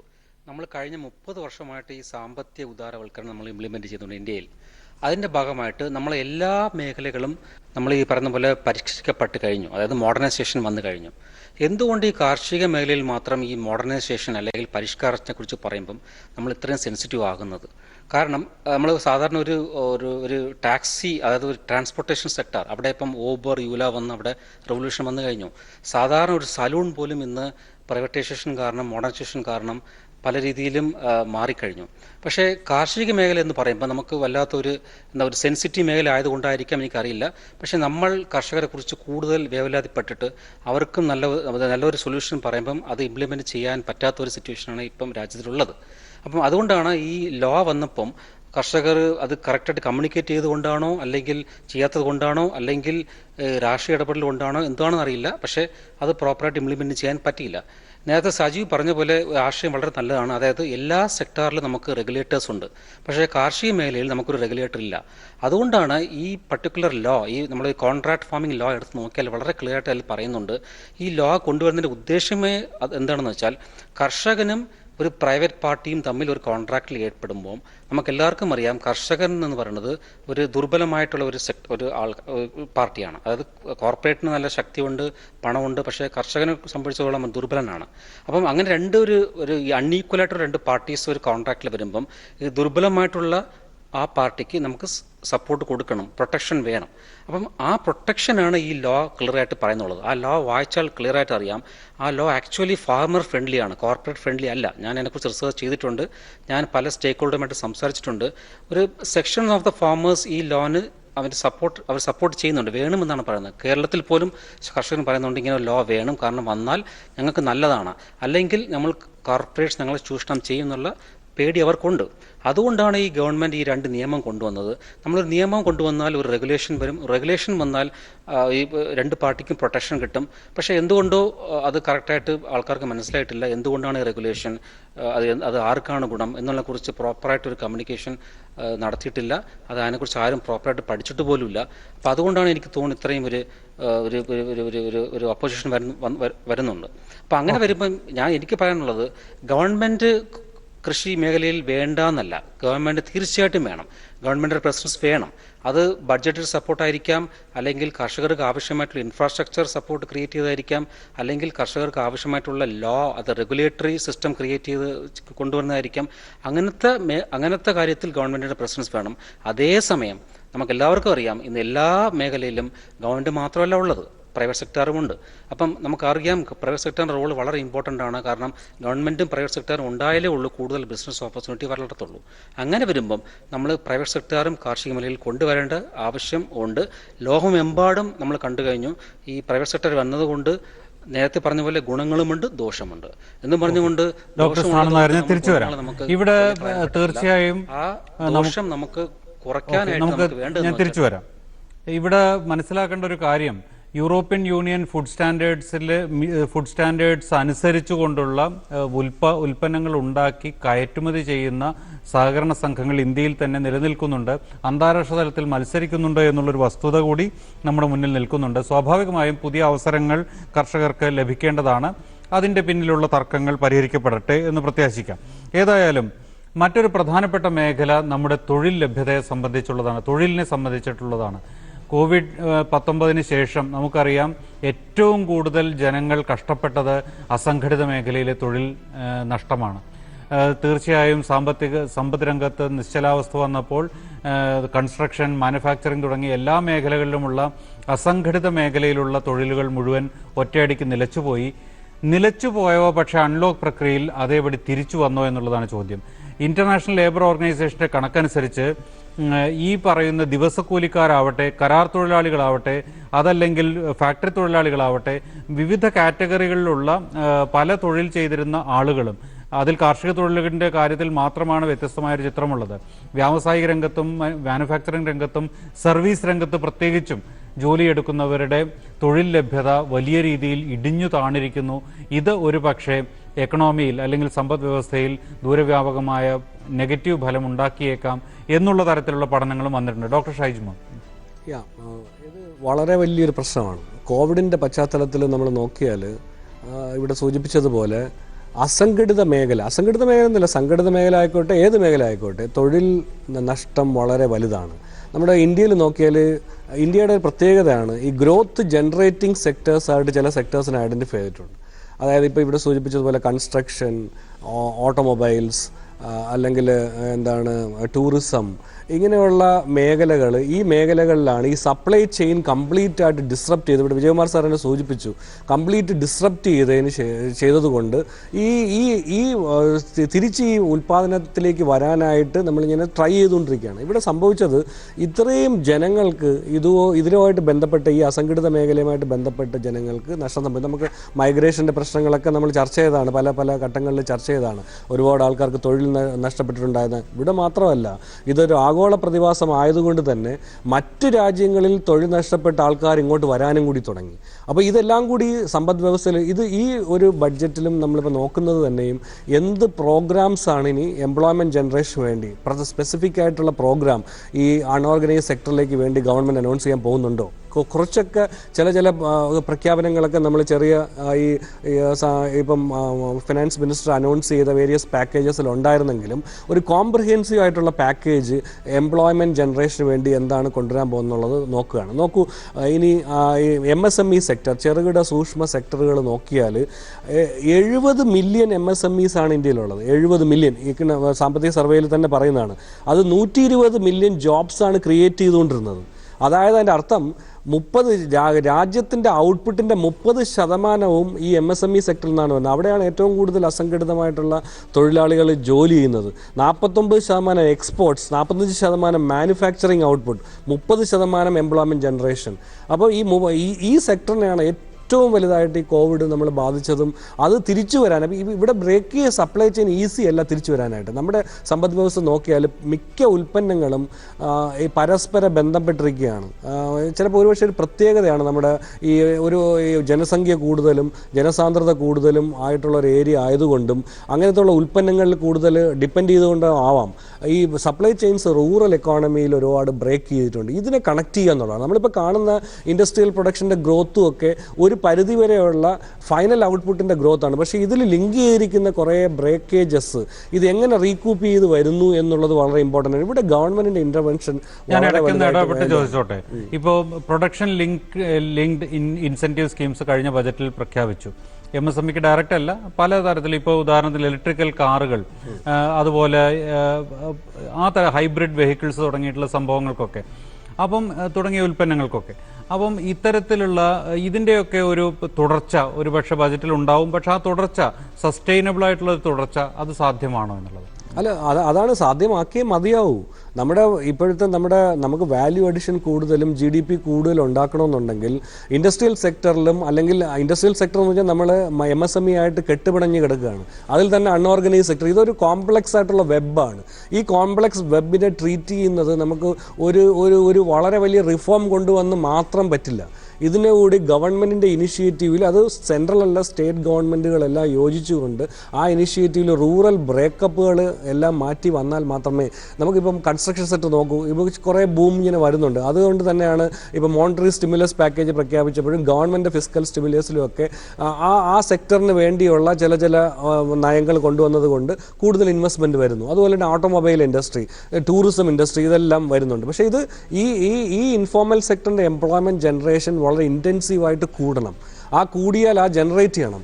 അത് ഇപ്പോഴും ബ്രേക്ക് തന്നെയാണ്. പല റൂറൽ ഏരിയയിൽ നമുക്ക് കാണാം, ഇപ്പോഴും അതിലെ ബ്രേക്ക് തന്നെയാണ്. തിരിച്ചു വരുന്നുണ്ട്, പിക്കപ്പ് ചെയ്യുമെന്ന് തന്നെ വിചാരിക്കാം. ഇപ്പോൾ നോക്കൂ, കാർഷിക മേഖലയിൽ തന്നെ നോക്കിയാൽ, ഇപ്പോൾ കേരളത്തിൻ്റെ കാർഷിക മേഖല നോക്കൂ, ഇപ്പോൾ എല്ലാവരും പറയുന്ന ഒരു കാര്യം എന്താണ്, ജോലി ചെയ്യാനുള്ള ആൾക്കാർ, ഈ മൈഗ്രൻ്റ് ലേബറേഴ്സ് പലരും പോയി കഴിഞ്ഞു, തിരിച്ചു വരുന്നവരുടെ അളവ് കുറവാണ്. അങ്ങനെ കുറയുമ്പോൾ അത് ഉൽപ്പാദനത്തിനെ ഇപ്പോഴല്ല ബാധിക്കുന്നത്, അതിൻ്റെ ഔട്ട്പുട്ട് റിയലൈസേഷൻ വരുന്ന സമയത്ത് ഇനി കുറച്ച് നാളും കൂടെ കഴിയുമ്പോഴേക്കും ഏത് രീതിയിൽ അതിനെ ബാധിക്കും എന്നുള്ളത്. കൺസ്ട്രക്ഷൻ മേഖല, റീജുവനേറ്റ് ഡോമിനേറ്റ് ചെയ്ത് വരുന്നുണ്ട്. പക്ഷേ എത്ര തൊഴിലാളികൾ തിരിച്ചു വന്നു അതിലേക്ക് വർക്ക് ചെയ്യുന്നുള്ളൂ. ഇതുപോലെ ഇതൊരു എക്സാമ്പിളാണ്. ഇതുപോലെ പല പല ഏരിയയിൽ രാജ്യത്തിൻ്റെ വിവിധ ഭാഗങ്ങളിൽ ഇതുപോലുള്ള ബ്രേക്കേജസ് ഉണ്ടായിട്ടുണ്ട്. ഈ ബ്രേക്കേജസ് റീകൂപ്പ് ചെയ്തുകൊണ്ട് നാഷണൽ ലെവലിലേക്ക് ഔട്ട്പുട്ട് കൂടുന്ന തരത്തിലേക്ക് എംപ്ലോയ്മെൻറ്റ് ജനറേഷനും ഇൻവെസ്റ്റ്മെൻറ്റ് ജനറേഷനും, അതുകൊണ്ടാണ് ഞാൻ നേരത്തെ പറഞ്ഞത് both supply and demand side push നമുക്കുണ്ടായാൽ ആ either through fiscal or monetary അത് ഉണ്ടായാൽ മാത്രമേ നമുക്ക് എന്ത് ചെയ്യുള്ളൂ, ഇത് ബാലൻസ്ഡ് ആയിട്ട് കൊണ്ടുപോകാൻ പറ്റും. അല്ലാതെ ഒരു സൈഡിൽ ഇത് ചെയ്തതുകൊണ്ട് മറ്റേ ബ്രേക്കേജസ് നമുക്ക് കണക്ട് ചെയ്യാൻ പറ്റില്ല. ഓക്കെ ഡോക്ടർ ഷൈജു, ഞാൻ തിരിച്ചു വരാം. ഇവിടെ അസംഘടിത മേഖലയിലെ പ്രശ്നങ്ങളും പ്രതിസന്ധികളുമാണ് ചർച്ച ചെയ്തത്. ഇതിന്റെ തിരിച്ചുവരവ് താങ്കൾ എങ്ങനെയാണ് ഈ രംഗത്തെ കാണുന്നത്?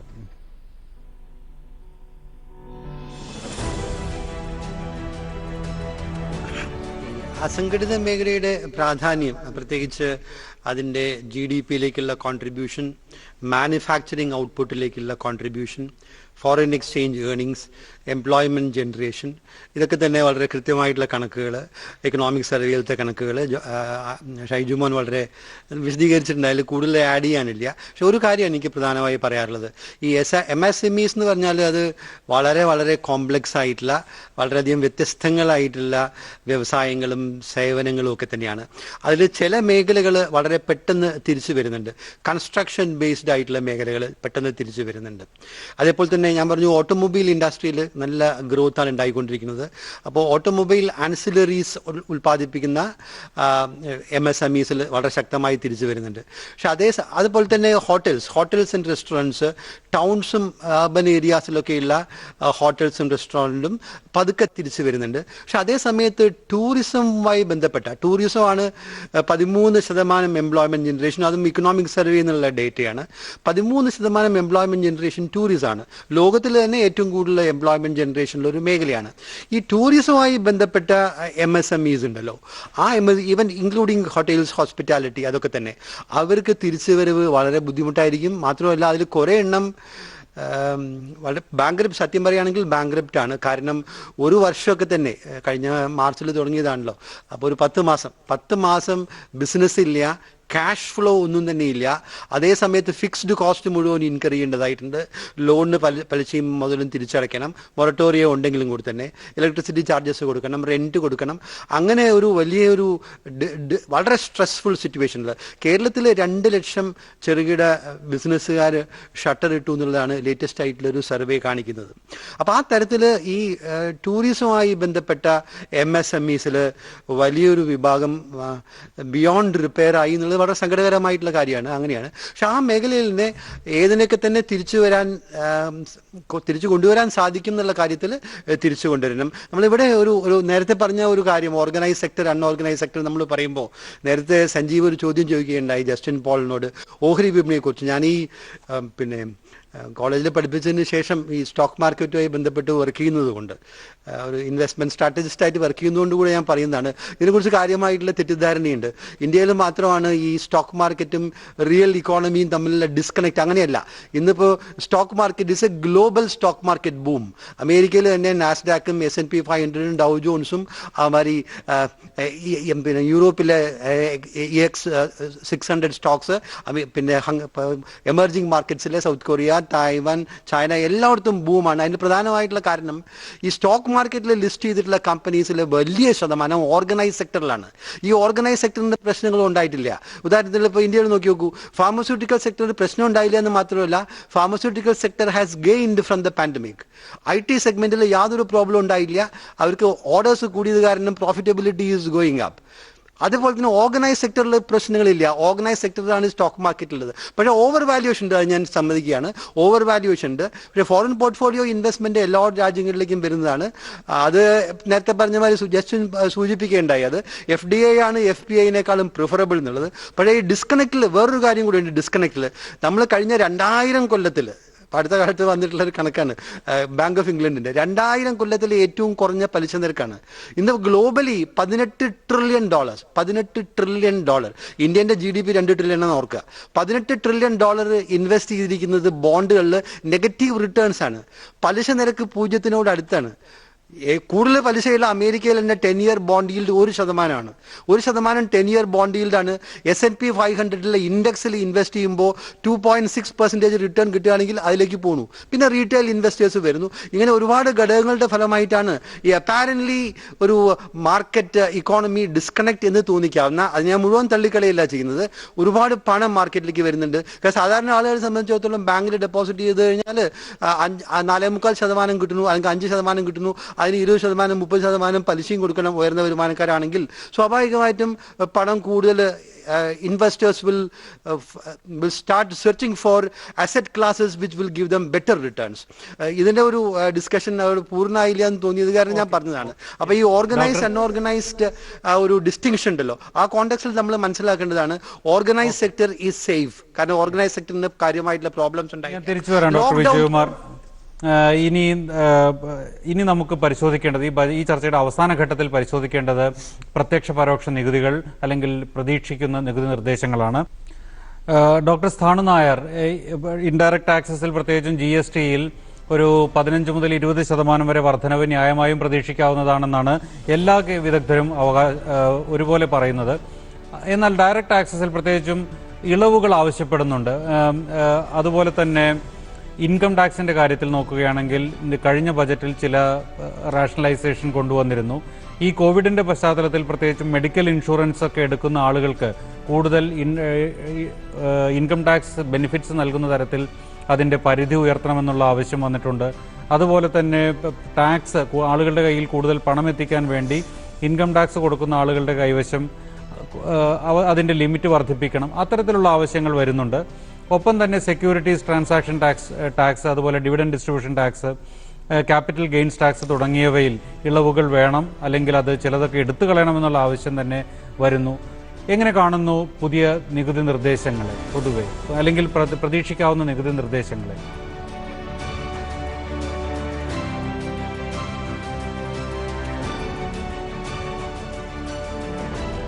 ഈ നികുതിയുടെ കാര്യം പറയുമ്പം ഇവിടെ ഏറ്റവും ഇൻട്രസ്റ്റിംഗ് ആയിട്ടുള്ള കാര്യം എന്ന് വെച്ചാൽ, നമ്മൾ പറയുന്നു ഇപ്പം ഈ കോവിഡ് കാരണം ഉണ്ടായ ഈ ഇമ്പാക്റ്റ്, എക്കണോമിയിലുണ്ടായ ഇമ്പാക്റ്റ് നമ്മൾ മറികടക്കണമെങ്കിൽ നമ്മൾ യൂണിവേഴ്സലായിട്ട് ഇപ്പോൾ പറയുന്ന സജഷൻ എന്ന് വെച്ചാൽ ഗവൺമെൻറ്റിൻ്റെ എക്സ്പെൻഡിച്ചർ കൂട്ടണം എന്നാണ്. അപ്പോൾ ഗവൺമെൻറ്റിൻ്റെ എക്സ്പെൻഡിച്ചർ എന്തുകൊണ്ട് കൂട്ടണം? നമ്മളെ വളർച്ച ഇപ്പം നെഗറ്റീവിലാണ്. ഇപ്പം അതടുത്ത ഈ കൊല്ലം നമ്മൾ പോസിറ്റീവിൽ പ്രതീക്ഷിക്കുന്നുണ്ട്. പക്ഷേ എന്നാലും നമ്മളെ ഈ നെഗറ്റീവിൽ വളർച്ച, നമ്മളെ എക്കണോമിക് ഗ്രോത്ത് നെഗറ്റീവായിരിക്കുമ്പോൾ നമുക്ക് തീർച്ചയായിട്ടും ഗവൺമെൻറ് എക്സ്പെൻഡിച്ചർ കൂട്ടിയേ പറ്റത്തുള്ളൂ. കാരണം ജനങ്ങളുടെ കയ്യിൽ നമ്മൾ കൂടുതൽ വരുമാനം എത്തിക്കണം. ജനങ്ങളുടെ കയ്യിൽ കൂടുതൽ വരുമാനം വന്നാലേ ഉള്ളൂ അവർ കൺസ്യൂം ചെയ്യത്തുള്ളൂ. പിന്നെ അതേസമയം അവർ കൺസ്യൂം ചെയ്താൽ തന്നെ നമ്മളെ പ്രൈവറ്റ് സെക്ടർ ഇൻവെസ്റ്റ്മെൻറ്റിൽ മുന്നോട്ട് വരത്തുള്ളൂ. അപ്പം അതൊരു വശം. പക്ഷേ അതേസമയം നമ്മൾ വേറൊരു വശം പറയുന്നുണ്ട്, ഈ ചിലവ് കൂട്ടണമെങ്കിൽ ഗവൺമെൻറ് വരുമാനം വേണം. അപ്പം വരുമാനം വേണമെങ്കിൽ നമുക്ക് ഉറപ്പായിട്ട് നമുക്കറിയാം, നമ്മൾ ഗവൺമെൻറ് ടാക്സ് കൂട്ടിയേ പറ്റത്തുള്ളൂ. അപ്പം ടാക്സിൽ എന്തെങ്കിലും പരിഷ്കാരം ഉണ്ടാക്കി ടാക്സ് കൂടുതൽ റവന്യൂ കിട്ടിയാലേ ഉള്ളൂ ഗവൺമെൻറ്റിന് കൂടുതൽ ചിലവാക്കാൻ പറ്റത്തുള്ളൂ. പക്ഷേ അതേസമയം നമ്മൾ പറയുന്നുണ്ട് ടാക്സ് ഒന്ന് കുറച്ചാൽ നമ്മളെ കൺസ്യൂമേഴ്സിന് കൂടുതൽ കൺസ്യൂം ചെയ്യാൻ പറ്റും, അത് കാരണം ഇൻവെസ്റ്റ്മെൻറ്റ് കൂടും എന്നും നമ്മൾ പറയുന്നുണ്ട്. അപ്പോൾ ഇങ്ങനെ വരുമ്പോൾ നമ്മളൊരു ബാലൻസ്ഡ് ആയിട്ടുള്ള അപ്രോച്ചാണ് വേണ്ടത്. അതായത് നമ്മൾ ടാക്സ് കുറയ്ക്കുകയാണെങ്കിൽ, ടാക്സ് റേറ്റ്സ്, ടാക്സ് കൺസെഷൻ കൊടുക്കുകയാണെങ്കിൽ അത് കാരണം ഗവൺമെൻറ് റവന്യൂ ലോസ് വരും. അപ്പോൾ ഗവൺമെൻറ് റവന്യൂ ലോസ് വരുമ്പം ഗവൺമെൻറ് എവിടെയാണെന്നാണ് ചിലവാക്കേണ്ടത്? അങ്ങനെ ഒരു ചോദ്യം വരുന്നുണ്ട്. അങ്ങനെ വരുമ്പം ഗവൺമെൻറ് കൂടുതൽ ബോറോയിങ്ങിലേക്ക് പോകേണ്ടി വരും. അത് കടമെടുക്കേണ്ടി വരും. കടമെടുത്താൽ അതിൻ്റെതായിട്ടുള്ള പ്രശ്നങ്ങളുണ്ട്. അപ്പം ഇതുകൊണ്ട് ഞാൻ എൻ്റെ സജഷൻ എന്ന് വെച്ചാൽ ഒരു ഗവൺമെൻറ് ഒരു ബാലൻസ്ഡ് അപ്രോച്ച്, അതായത് എക്സ്പെൻഡിച്ചർ കൂട്ടണം, അതേസമയം ജനങ്ങളുടെ കയ്യിൽ കൂടുതൽ കാശ് നമ്മൾ കൊടുക്കണം ചിലവാക്കാൻ, അതേസമയം ഗവൺമെൻറ് റവന്യൂവും കൂടണം. അപ്പോൾ അങ്ങനെ വരുമ്പം ഗവൺമെൻറ്റിൻ്റെ ഒരു സിറ്റുവേഷൻ എന്ന് പറയുന്നത് വളരെ ഒരു ക്രിട്ടിക്കലായിട്ടുള്ള സിറ്റുവേഷനാണ്. അപ്പോൾ എനിക്കിവിടെ പറയാനുള്ളത്, നമ്മൾ നികുതി പരിഷ്കരണം എന്ന് പറയുന്നത് നമ്മൾ കാലമായിട്ട് ചെയ്തുകൊണ്ട് വരുന്നുണ്ട്. അത് ഇനിയും നമ്മൾ കണ്ടിന്യൂ ചെയ്യേണ്ടി വരും. അപ്പം അതിൻ്റെ കൂട്ടത്തിൽ നമ്മൾ ചെയ്യേണ്ടതെന്ന് വെച്ചാൽ ഈ ടാക്സ് ഇവേഷൻ ഇന്ത്യയിൽ കൂടുതലാണ്, നമ്പർ 1. പിന്നെ ഈ percentage of the people tax പേ ചെയ്യുന്ന ആൾക്കാരും വളരെ കുറവാണ്. അപ്പോൾ എന്താ സംഭവിക്കുന്നത് വെച്ചാൽ കുറച്ച് ആൾക്കാരുടെ കയ്യിൽ നിന്ന് നമ്മൾ കൂടുതൽ ടാക്സ് റവന്യൂ കളക്ട് ചെയ്യുന്നുണ്ട്. പിന്നെ ടാക്സ് നെറ്റിലുള്ളവർ തന്നെ പലരും ടാക്സ് ഇവേഡ് ചെയ്യുന്നുണ്ട്. അപ്പോൾ അതുകൊണ്ടാണ് ഇപ്പോൾ റീസെൻ്റായിട്ട് ശ്രദ്ധിച്ചാലറിയാം, ഗവൺമെൻറ് ടെക്നോളജി ഉപയോഗിച്ചിട്ട് ഈ ടാക്സ് ഇവേഷനെ ട്രേസ് ചെയ്യുന്നുണ്ട്. നമ്മൾ പറഞ്ഞു GST വന്നു കഴിഞ്ഞാൽ ഈ ടാക്സ് ഇവേഷൻ ഒന്ന് കുറയും. പക്ഷേ ആക്ച്വലി എന്താ സംഭവിച്ചത്, GST വന്നു കഴിഞ്ഞിട്ടും ഒരുപാട് ടാക്സ് നമ്മൾ കൊടുക്കാതെ ആൾക്കാർ ഒഴിഞ്ഞു മാറുന്നുണ്ട്. അപ്പോൾ അത് ട്രേസ് ചെയ്യാൻ തന്നെ നമ്മൾ ഗവൺമെൻറ്റുകൾ പെടാപ്പാട് പെടുന്നുണ്ട്. അങ്ങനെ വരുമ്പം ഇനി അടുത്ത ഘട്ടം എന്ന് വെച്ചാൽ ഈ ടെക്നോളജി നമ്മൾ ഉപയോഗിച്ചിട്ട് ടാക്സ് കൂടുതൽ കളക്ട് ചെയ്യുക, അതായത് ടാക്സ് ഇവേഷൻ കുറയ്ക്കുക. എവിടെയൊക്കെ ലൂപ്പ് ഹോൾസ് ഉണ്ടോ അതെല്ലാം നമ്മൾ ആ ലൂപ്പ് ഹോൾസ് എല്ലാം ഫില്ല് ചെയ്യുക, അതുവഴി കൂടുതൽ ടാക്സ് കളക്ട് ചെയ്യുക. സെക്കൻഡ് എന്ന് വെച്ചാൽ ഈ ടാക്സ് പേയേഴ്സ്, അതായത് ടാക്സ് പേയേഴ്സിന് ടാക്സ് കൊടുക്കാനൊരു ഇൻസെൻറ്റീവ് വേണം. ഇപ്പോൾ പല ആൾക്കാരും ടാക്സ് കൊടുക്കാൻ മടിക്കുന്നത് എന്തുകൊണ്ടെന്ന് വെച്ചാൽ അവരുടെ മനസ്സിലൊരു ഇതുണ്ട്, ഞാൻ ടാക്സ് പേ ചെയ്തിട്ട് വലിയ കാര്യമില്ല, കാരണം എനിക്ക് അവസാനം ഒന്നും കിട്ടുന്നില്ല. അപ്പം ഇതിൽ ഇംഗ്ലീഷിൽ പറയും ടാക്സ് മൊറാൽ, അതായത് ടാക്സ് ചെയ്യുന്നവൻ എന്തുകൊണ്ട് ടാക്സ് ചെയ്യുന്നു, ഞാൻ ടാക്സ് പേ ചെയ്താൽ എനിക്കത് എന്തോ ഗുണം കിട്ടുമെന്നുള്ള ഉറപ്പ് വന്നാൽ അവർ കൂടുതൽ ടാക്സ് പേ എന്നുള്ള ആശയം വരുന്നുണ്ട്. അപ്പോൾ ഗവൺമെൻറ് എന്താ ചെയ്യുന്നത് വെച്ചാൽ ഈ ജനങ്ങളുടെ ഇടയിൽ കോൺഫിഡൻസ് ബിൽഡിംഗ് മെഷേഴ്സ് കൊണ്ടുവരിക. അതായത് നിങ്ങൾ ടാക്സ് പേ ചെയ്യണം, നിങ്ങൾ ടാക്സ് പേ ചെയ്താൽ ഞാൻ ഇൻ റിട്ടേൺ ആയിട്ട് ഇത് തരുന്നുണ്ട്. അത് ഉറപ്പ് വരുത്തിയാൽ എനിക്ക് തോന്നുന്നു ഇന്ത്യയിൽ കൂടുതൽ ആൾക്കാർ ടാക്സ് പേ ചെയ്യാൻ മുന്നിൽ വരും.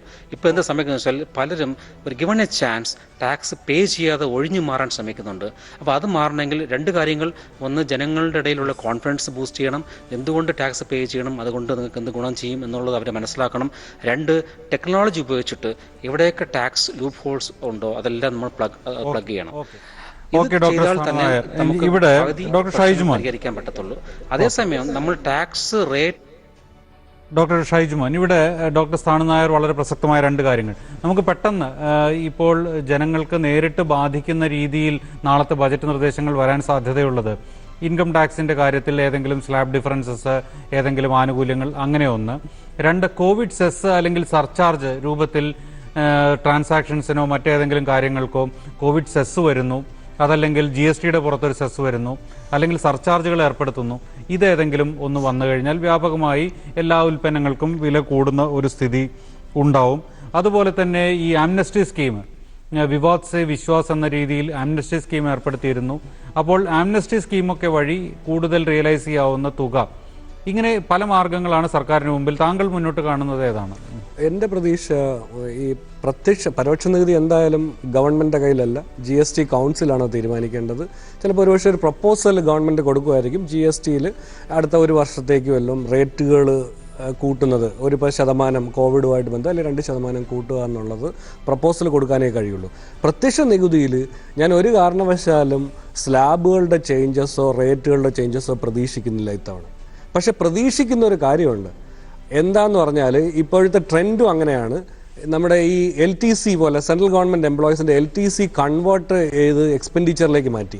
ഇതുപോലെ ചില പ്രപ്പോസൽസ് ഉണ്ടാവാനുള്ള സാധ്യതയുണ്ട്. അതായത് നമ്മൾ ചില സാങ്കേതികൾ ഇപ്പം ചില ഏരിയകളിലേക്ക് സ്പെൻഡ് ചെയ്താൽ, ചിലവാക്കിയാൽ അവിടുത്തെ ആ എമൗണ്ട് അനുസരിച്ച് ഇൻകത്തിൽ വ്യത്യാസം വരുത്തുക. അല്ലാതെ ഒരു സ്റ്റാൻഡേർഡ് ആയിട്ട് റേറ്റ് കുറയ്ക്കാനുള്ള സാധ്യത കുറവാണ്. ഇവിടെ ഡോക്ടർ സാണു റൈറ്റ്ലി പോയിന്റഡ് ഔട്ട് ചെയ്ത പോലെ ഗവൺമെൻറ് റവന്യൂ കുറയ്ക്കുന്ന ഒരു നടപടികളിലേക്ക് ഇത്തവണ ഗവൺമെൻറ് പോകാനുള്ള സാധ്യതയില്ല. പക്ഷേ അതേസമയം തന്നെ ആൾക്കാർ, അതായത് ഇപ്പോൾ എംപ്ലോയീസ് ആയിക്കോട്ടെ, ആൾക്കാർ അല്ലെങ്കിൽ ഇൻകം ടാക്സ് ബ്രാക്കറ്റ് വരുന്നവർ ചില ഏരിയ, ഇപ്പോൾ ഇൻഷുറൻസിന്റെ കാര്യം നേരത്തെ സൂചിപ്പിച്ചാണ്, അതെ കോർപ്പറേറ്റ് ടാക്സ്. അപ്പോൾ അവിടുത്തെ എന്താണെന്ന് അറിയാമോ, ടാക്സ് റേറ്റ് കുറഞ്ഞിട്ട് മൊബിലൈസേഷൻ കൂട്ടുക എന്നുള്ളൊരു നടപടിയുണ്ട്. അതുപോലെ ഈ ഇൻകം ടാക്സിൽ പറ്റില്ല. പക്ഷേ കോർപ്പറേറ്റ് ടാക്സുകളിലെ പോലുള്ള ഉൽപ്പാദന മേഖലയിൽ ചെയ്യുമ്പോഴേക്കും റേറ്റ് കുറച്ചാൽ മൊബിലൈസേഷൻ കൂട്ടാൻ പറ്റും. അതുപോലെ തന്നെയാണ് എന്താണ് ഈ മറ്റ് സ്റ്റോക്ക് മാർക്കറ്റുകളുമായിട്ട് സംബന്ധിച്ച് റേറ്റ് ചെറിയ രീതിയിൽ കുറച്ചാൽ ടോട്ടൽ ടേൺ ഓവർ കൂട്ടാൻ പറ്റും, ഗവൺമെൻറ് റവന്യൂ കൂട്ടും. അതുകൊണ്ട് ടാക്സ് സ്ലാബ്സിലോ റേറ്റിലോ വ്യത്യസ്ത വരുത്താനുള്ള നമ്മുടെ സാധ്യത വളരെ കുറവാണ്. പക്ഷേ ചില മേഖലകളിൽ, ചില ഏരിയകളിൽ ഇപ്പോൾ LTC ചെയ്തതുപോലെ തന്നെ ചില എക്സ്പെൻഡിച്ചർ, ചിലപ്പം വയോധികർക്കുള്ള എക്സ്പെൻഡിച്ചർ അല്ലെങ്കിൽ ഹെൽത്തിനുള്ള എക്സ്പെൻഡിച്ചർ. ഇനി ഇവിടെ സൂചിപ്പിച്ചതുപോലെ തന്നെ ഞാൻ ഏറ്റവും പ്രതീക്ഷിക്കുന്നത് കോവിഡ് സെസ് പോലെയുള്ള സെസ് ഏർപ്പെടുത്തുക. അത് ഗവൺമെൻറ് സൂചന നൽകി കഴിഞ്ഞു, സെസ് വരാനുള്ള സാധ്യത വളരെ കൂടുതലാണ്. ആ സെസ് ഏർപ്പെടുത്താനുള്ള സാധ്യതയും കൂടുതലാണ്. അതും ആൾക്കാർക്ക് ബുദ്ധിമുട്ടുണ്ടാകാത്ത രീതിയിൽ അതിന് അധികം ഒരു കൺസെഷൻ പോലെ കൊടുത്തുകൊണ്ടായിരിക്കും അത് മൊബിലൈസ് ചെയ്യാനുള്ള സാധ്യതയാണ് കാണുന്നത്. ഇപ്പോൾ എക്സൈസ്, ഡോക്ടർ വിജയകുമാർ, എക്സൈസ് ഡ്യൂട്ടിയുടെ കാര്യത്തിലൊക്കെ ഇളവുകൾ ആവശ്യപ്പെടുന്നു. ഇപ്പോൾ റബ്ബർ അധിഷ്ഠിത വ്യവസായങ്ങൾ, അതുപോലെ ഫർണിച്ചർ നിർമ്മാതാക്കൾ, MSMEയുടെ തന്നെ, അതല്ലെങ്കിൽ ഇടത്തരം വ്യവസായങ്ങളുടെ തന്നെ മുന്നോട്ടുള്ള പോക്കിന് വ്യാപകമായും എക്സൈസ് ഡ്യൂട്ടി ഇളവ് ആവശ്യമാണ്, പ്രത്യേകിച്ചും ഈ കോവിഡ് അനന്തര കാലഘട്ടത്തിൽ എന്നൊക്കെയുള്ള അഭിപ്രായമുണ്ട്. എങ്ങനെയാണ് താങ്കൾ ഇതിനെ കാണുന്നത്? ഡോക്ടർ വിജയകുമാർ, അവസാനത്തെ റൗണ്ടാണ്. പരോക്ഷ നികുതികളിൽ ബജറ്റിൽ ഒന്നും പ്രതീക്ഷിക്കേണ്ട. കാരണം പരോക്ഷ നികുതി ബജറ്റിന്റെ അത് ഷൈജുമോൻ അത് പറയുണ്ടായി, അതിന്റെ പരിധിയിൽ വരുന്ന കാര്യമല്ല. അത് GST കൗൺസിലാണ്. Central government doesn't have any say in that. പല നിർദ്ദേശങ്ങൾ പറഞ്ഞിൽ വെക്കാമെന്ന് മാത്രമേ ഉള്ളൂ. ആ നിർദ്ദേശം വെക്കുന്നതും ഉണ്ടാവില്ല. കാരണം GST കൗൺസിലാണ് അതിന്റെ പരമാധികാര ബോഡി. അപ്പൊ ഇൻഡയറക്ട് ടാക്സിന്റെ ഒരു കാര്യവും ചിലപ്പോൾ ചില കസ്റ്റംസ് അതിനകത്ത് വരുന്നില്ല. അപ്പൊ കസ്റ്റംസിൽ ചെറുതായിട്ടുള്ള ട്വീക്കിംഗ് ഉണ്ടാവാന്നല്ലാതെ പ്രധാനമായിട്ടുള്ള ഒരു GST റേറ്റ്സിൽ ഒന്നും ഒരു ട്വീക്കിംഗ് ഒന്നും പ്രതീക്ഷിക്കേണ്ട. മാത്രമല്ല പ്രത്യക്ഷ നികുതിയിലും അവിടെ ഒരു സമവായം ഉണ്ടെന്നാണ് എനിക്ക് തോന്നുന്നത്. ഈ വർഷം നമ്മൾ മിഡിൽ ക്ലാസ്സും ഒക്കെ തന്നെ പ്രധാനമായിട്ടും ഇൻകം ടാക്സ് കൊടുക്കുന്നത് മിഡിൽ ക്ലാസ് ആണല്ലോ. Middle class, upper middle class, പിന്നെ വളരെ റിച്ച് ആയിട്ടുള്ള ആൾക്കാർ. അവർ ഈ വർഷം വാസ്തവത്തിൽ നമ്മൾ ഇൻകം ടാക്സിൽ എന്തെങ്കിലും ആനുകൂല്യം ചോദിക്കുന്നത് തന്നെ ശരിയല്ല എന്നുള്ള അഭിപ്രായക്കാരനാണ് ഞാൻ. ചെറുതായിട്ടുള്ള ഒരു സർചാർജോ ഒരു സെസ്സോ നിർദ്ദേശിക്കുകയാണെങ്കിൽ we should be prepared to pay that. കാരണം അത്രയധികം ഒരു പ്രതിസന്ധിയിലൂടെ രാജ്യം കടന്നു പോവുകയാണ്. ആ സമയത്ത് നമ്മൾ കൂടുതൽ ആനുകൂല്യം ഒന്നും തന്നെ പ്രതീക്ഷിക്കേണ്ട. മാത്രമല്ല ഈ നേരത്തെ സൂചിപ്പിക്കുകയുണ്ടായി, സഞ്ജീവനെ പറയുണ്ടായി STT, long term capital gains, അതിലൊക്കെ തന്നെ അത് ചെറുതായിട്ടുള്ള മാറ്റങ്ങൾ വരാം. പക്ഷെ അവിടെ എന്താ സംഗതി എന്ന് വെച്ചാൽ ഗവൺമെന്റ് ഒരു തവണ ഒരു ടാക്സ് കൊടുത്തു കഴിഞ്ഞാൽ പിന്നെ അതിന്റെ പ്രസക്തി നഷ്ടപ്പെട്ടാലും അതവിടെ റീറ്റെയിൻ ചെയ്യും. ഇപ്പൊ STT, സെക്യൂരിറ്റീസ് ട്രാൻസാക്ഷൻ ടാക്സ് കൊടുക്കുന്നത് ലോങ് ടേം ക്യാപിറ്റൽ ഗെയിൻസിനെ അബോളിഷ് ചെയ്തപ്പോൾ അതിന് പകരം എന്ന് പറഞ്ഞിട്ടാണ്. പിന്നെ ലോങ് ടേം ക്യാപിറ്റൽ ഗെയിൻസ് തിരിച്ചു കൊടുന്നു. സെക്യൂരിറ്റീസ് ട്രാൻസാക്ഷൻ ടാക്സും അതേമാതിരി തന്നെയുണ്ട്. അപ്പോൾ വളരെ സിംപ്ലിഫിക്കേഷൻ ഓഫ് ടാക്സേഷൻ, അതാണ് ഗ്ലോബൽ ആയിട്ടുള്ള ഒരു ട്രെൻഡ്. ആ രീതിയിലേക്കാണ് പോകേണ്ടത്. ഈ വർഷം നമ്മൾ പുതുതായിട്ടുള്ള യാതൊരു എക്സെംഷൻസും വേണ്ട. സീനിയർ സിറ്റിസൻസിനൊക്കെ തന്നെ ചില കാര്യങ്ങളിലൊക്കെ തന്നെ ചെറുതായിട്ടുള്ള കൺസെഷൻസ് ഒക്കെ ഉണ്ടാവാം. മാത്രമല്ല കഴിഞ്ഞ ഇൻകം ടാക്സിൽ നമ്മൾ 5%, 20%, 30% എന്നുള്ള 3 സ്ലാബ് ഉണ്ടല്ലോ. ആ സ്ലാബിന് പകരം ഒരു ഓൾട്ടർനേറ്റ് മോഡലും കഴിഞ്ഞ വർഷം കൊണ്ടുവരേണ്ടായി. ആ ഓൾട്ടർനേറ്റ് മോഡലിൽ 10, 15, 20, 25, 30 അങ്ങനെ കുറേ 7 സ്ലാബ്സ് ഉണ്ട്. 5 ലക്ഷത്തിന് മുകളിലേ തുടങ്ങുന്നുള്ളൂ. പക്ഷെ അതിനൊന്നും തന്നെ ATC ബാധകമല്ല, ഒരു കൺസെഷൻസും ബാധകമല്ല. ഒരു കൺസെഷൻസും ബാധകമല്ലെങ്കിൽ ലോവർ റേറ്റ് എന്നാണ്. അത് ഒരു വർഷമായിട്ടേ ഉള്ളൂ കൊടുത്തിട്ട്. കഴിഞ്ഞ ബജറ്റിൽ നിർമ്മല സീതാരാമൻ കൊടുക്കുന്നതാണ്. അപ്പോൾ ഒരു വർഷം ആകുമ്പോഴേക്കും വീണ്ടും അത് ട്വീക്ക് ചെയ്യാനുള്ള സാധ്യതയില്ല. അപ്പോൾ ഡയറക്റ്റ് ടാക്സിനെ സംബന്ധിച്ചിടത്തോളം വലിയ ചേഞ്ചസ് ഒന്നും തന്നെ പ്രതീക്ഷിക്കേണ്ട, ആനുകൂല്യങ്ങളും പ്രതീക്ഷിക്കേണ്ട. ചെറുതായിട്ടുള്ള സെസ്സോ സർചാർജോ ഉണ്ടാവാം, അത് ജനങ്ങൾ കൊടുക്കാൻ തയ്യാറാവണം. ഓക്കെ, അവസാനത്തെ ഒരു ചോദ്യം 2 വാചകത്തിൽ മാത്രം ഡോക്ടർ സ്ഥാണു നായർ മറുപടി പറയാൻ അഭ്യർത്ഥന. ഈ ബജറ്റിനെ കുറിച്ച് എന്തെങ്കിലും ഒരു താങ്കളുടേതായ ഒരു പ്രവചനം വളരെ ചുരുങ്ങിയ വാക്കുകളിൽ.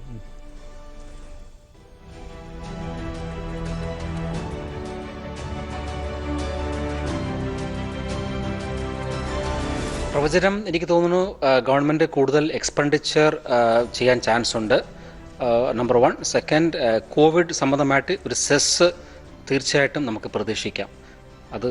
അതാണ് എൻ്റെ പ്രവചനം. Okay, doctor Shaijumon. അല്ല, തീർച്ചയായിട്ടും ഇത് കോവിഡ് ഒരു ഓപ്പർച്യൂണിറ്റി ആയി മാറ്റിക്കൊണ്ട്, അതാണ് എക്കണോമിക് സർവേ സൂചന നൽകുന്നത്, പുതിയ റീസ്ട്രക്ചറിങ് പോളിസീസ് പ്രപ്പോസ് ചെയ്യും. എക്സ്പെൻഡിച്ചർ ഞാൻ നേരത്തെ തന്നെ പറഞ്ഞു, 30 ലക്ഷത്തിൽ നിന്ന് ഒരു 5 ലക്ഷം ഇത്തവണ വളരെ മാസീവ് ആയിട്ടുള്ള ഒരു എക്സ്പെൻഡിച്ചർ പ്രപ്പോസൽസ് ഉണ്ടാകാനുള്ള സാധ്യതയും ഈ ബഡ്ജറ്റിൽ കാണുന്നു. Okay, doctor Vijayakumar.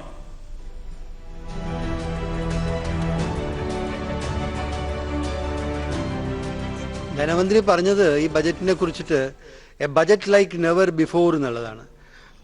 അതാണ് ഉണ്ടാവാൻ സാധ്യത. It will be A budget like never before. ആ ബജറ്റ് ലൈക്ക് നെവർ ബിഫോർ എന്നുള്ള ആ പ്രസംഗത്തിൽ അവസാനം അവർ പറഞ്ഞത്, അത് കൺക്ലൂഡ് ചെയ്ത് പറഞ്ഞത്, ചൈനയിൽ നിന്നുള്ള ഈ സപ്ലൈ ചെയിൻസിൻ്റെ ഒക്കെ തന്നെ ആ ഒരു ഷിഫ്റ്റിംഗ് നടന്നുകൊണ്ടിരിക്കുകയാണല്ലോ, അതൊരു ഓപ്പർച്യൂണിറ്റിയാണ്. ആ ഓപ്പർച്യൂണിറ്റിയെ മുതലാക്കണമെങ്കിൽ നമ്മൾ കാര്യമായിട്ടുള്ള നമ്മുടെ കേപ്പബിലിറ്റീസ്, പ്രത്യേകിച്ച് ഇൻഫ്രാസ്ട്രക്ചർ കേപ്പബിലിറ്റീസ് ബൂസ്റ്റ് ചെയ്യണം. അതുകൊണ്ട് ഇൻഫ്രാസ്ട്രക്ചറിൽ മാസീവ് എക്സ്പെൻഡിച്ചർ പ്രതീക്ഷിക്കാം. വളരെ നന്ദി doctor Shaijumon, doctor Sthanu Nair, doctor VK Vijayakumar. നാളത്തെ ബജറ്റ് 11 മണിക്ക് ധനമന്ത്രി നിർമ്മല സീതാരാമൻ അത് അവരുടെ 3ാമത്തെ ബജറ്റാണ് അവതരിപ്പിക്കുന്നത്. തീർച്ചയായും വലിയ അത്ഭുതങ്ങളോ അല്ലെങ്കിൽ ഈ പറയുന്ന രീതിയിലുള്ള വലിയ പ്രഖ്യാപനം, വമ്പൻ പ്രഖ്യാപനങ്ങളോ ഒന്നും ആയിരിക്കില്ല ഒരു പക്ഷേ നാളത്തെ ബജറ്റിനെ വ്യത്യസ്തമാക്കുന്നത്. നാളത്തെ ബജറ്റ് തീർച്ചയായും ഇന്ത്യയിൽ ഇപ്പോൾ മഹാവ്യാധി സൃഷ്ടിച്ചിട്ടുള്ള പ്രതിസന്ധിയെ ഒരു അവസരമാക്കി മാറ്റിയെടുക്കാൻ എങ്ങനെ ഇന്ത്യൻ സമ്പദ് വ്യവസ്ഥയ്ക്ക് അതിനുള്ള ഒരു ശേഷി, റെസീലിയൻസ് എങ്ങനെയുണ്ട് എന്നുള്ളത് അന്വേഷിക്കുന്ന ഒരു ഡോക്യുമെൻ്റ് ആയിരിക്കും, ഒരു നയരേഖയായിരിക്കുമെന്നാണ് നമുക്കെല്ലാവർക്കും പ്രതീക്ഷിക്കാൻ കഴിയുക. നാളെ ബജറ്റ് ചർച്ചയുമായി വീണ്ടും കാണാം. നമസ്കാരം.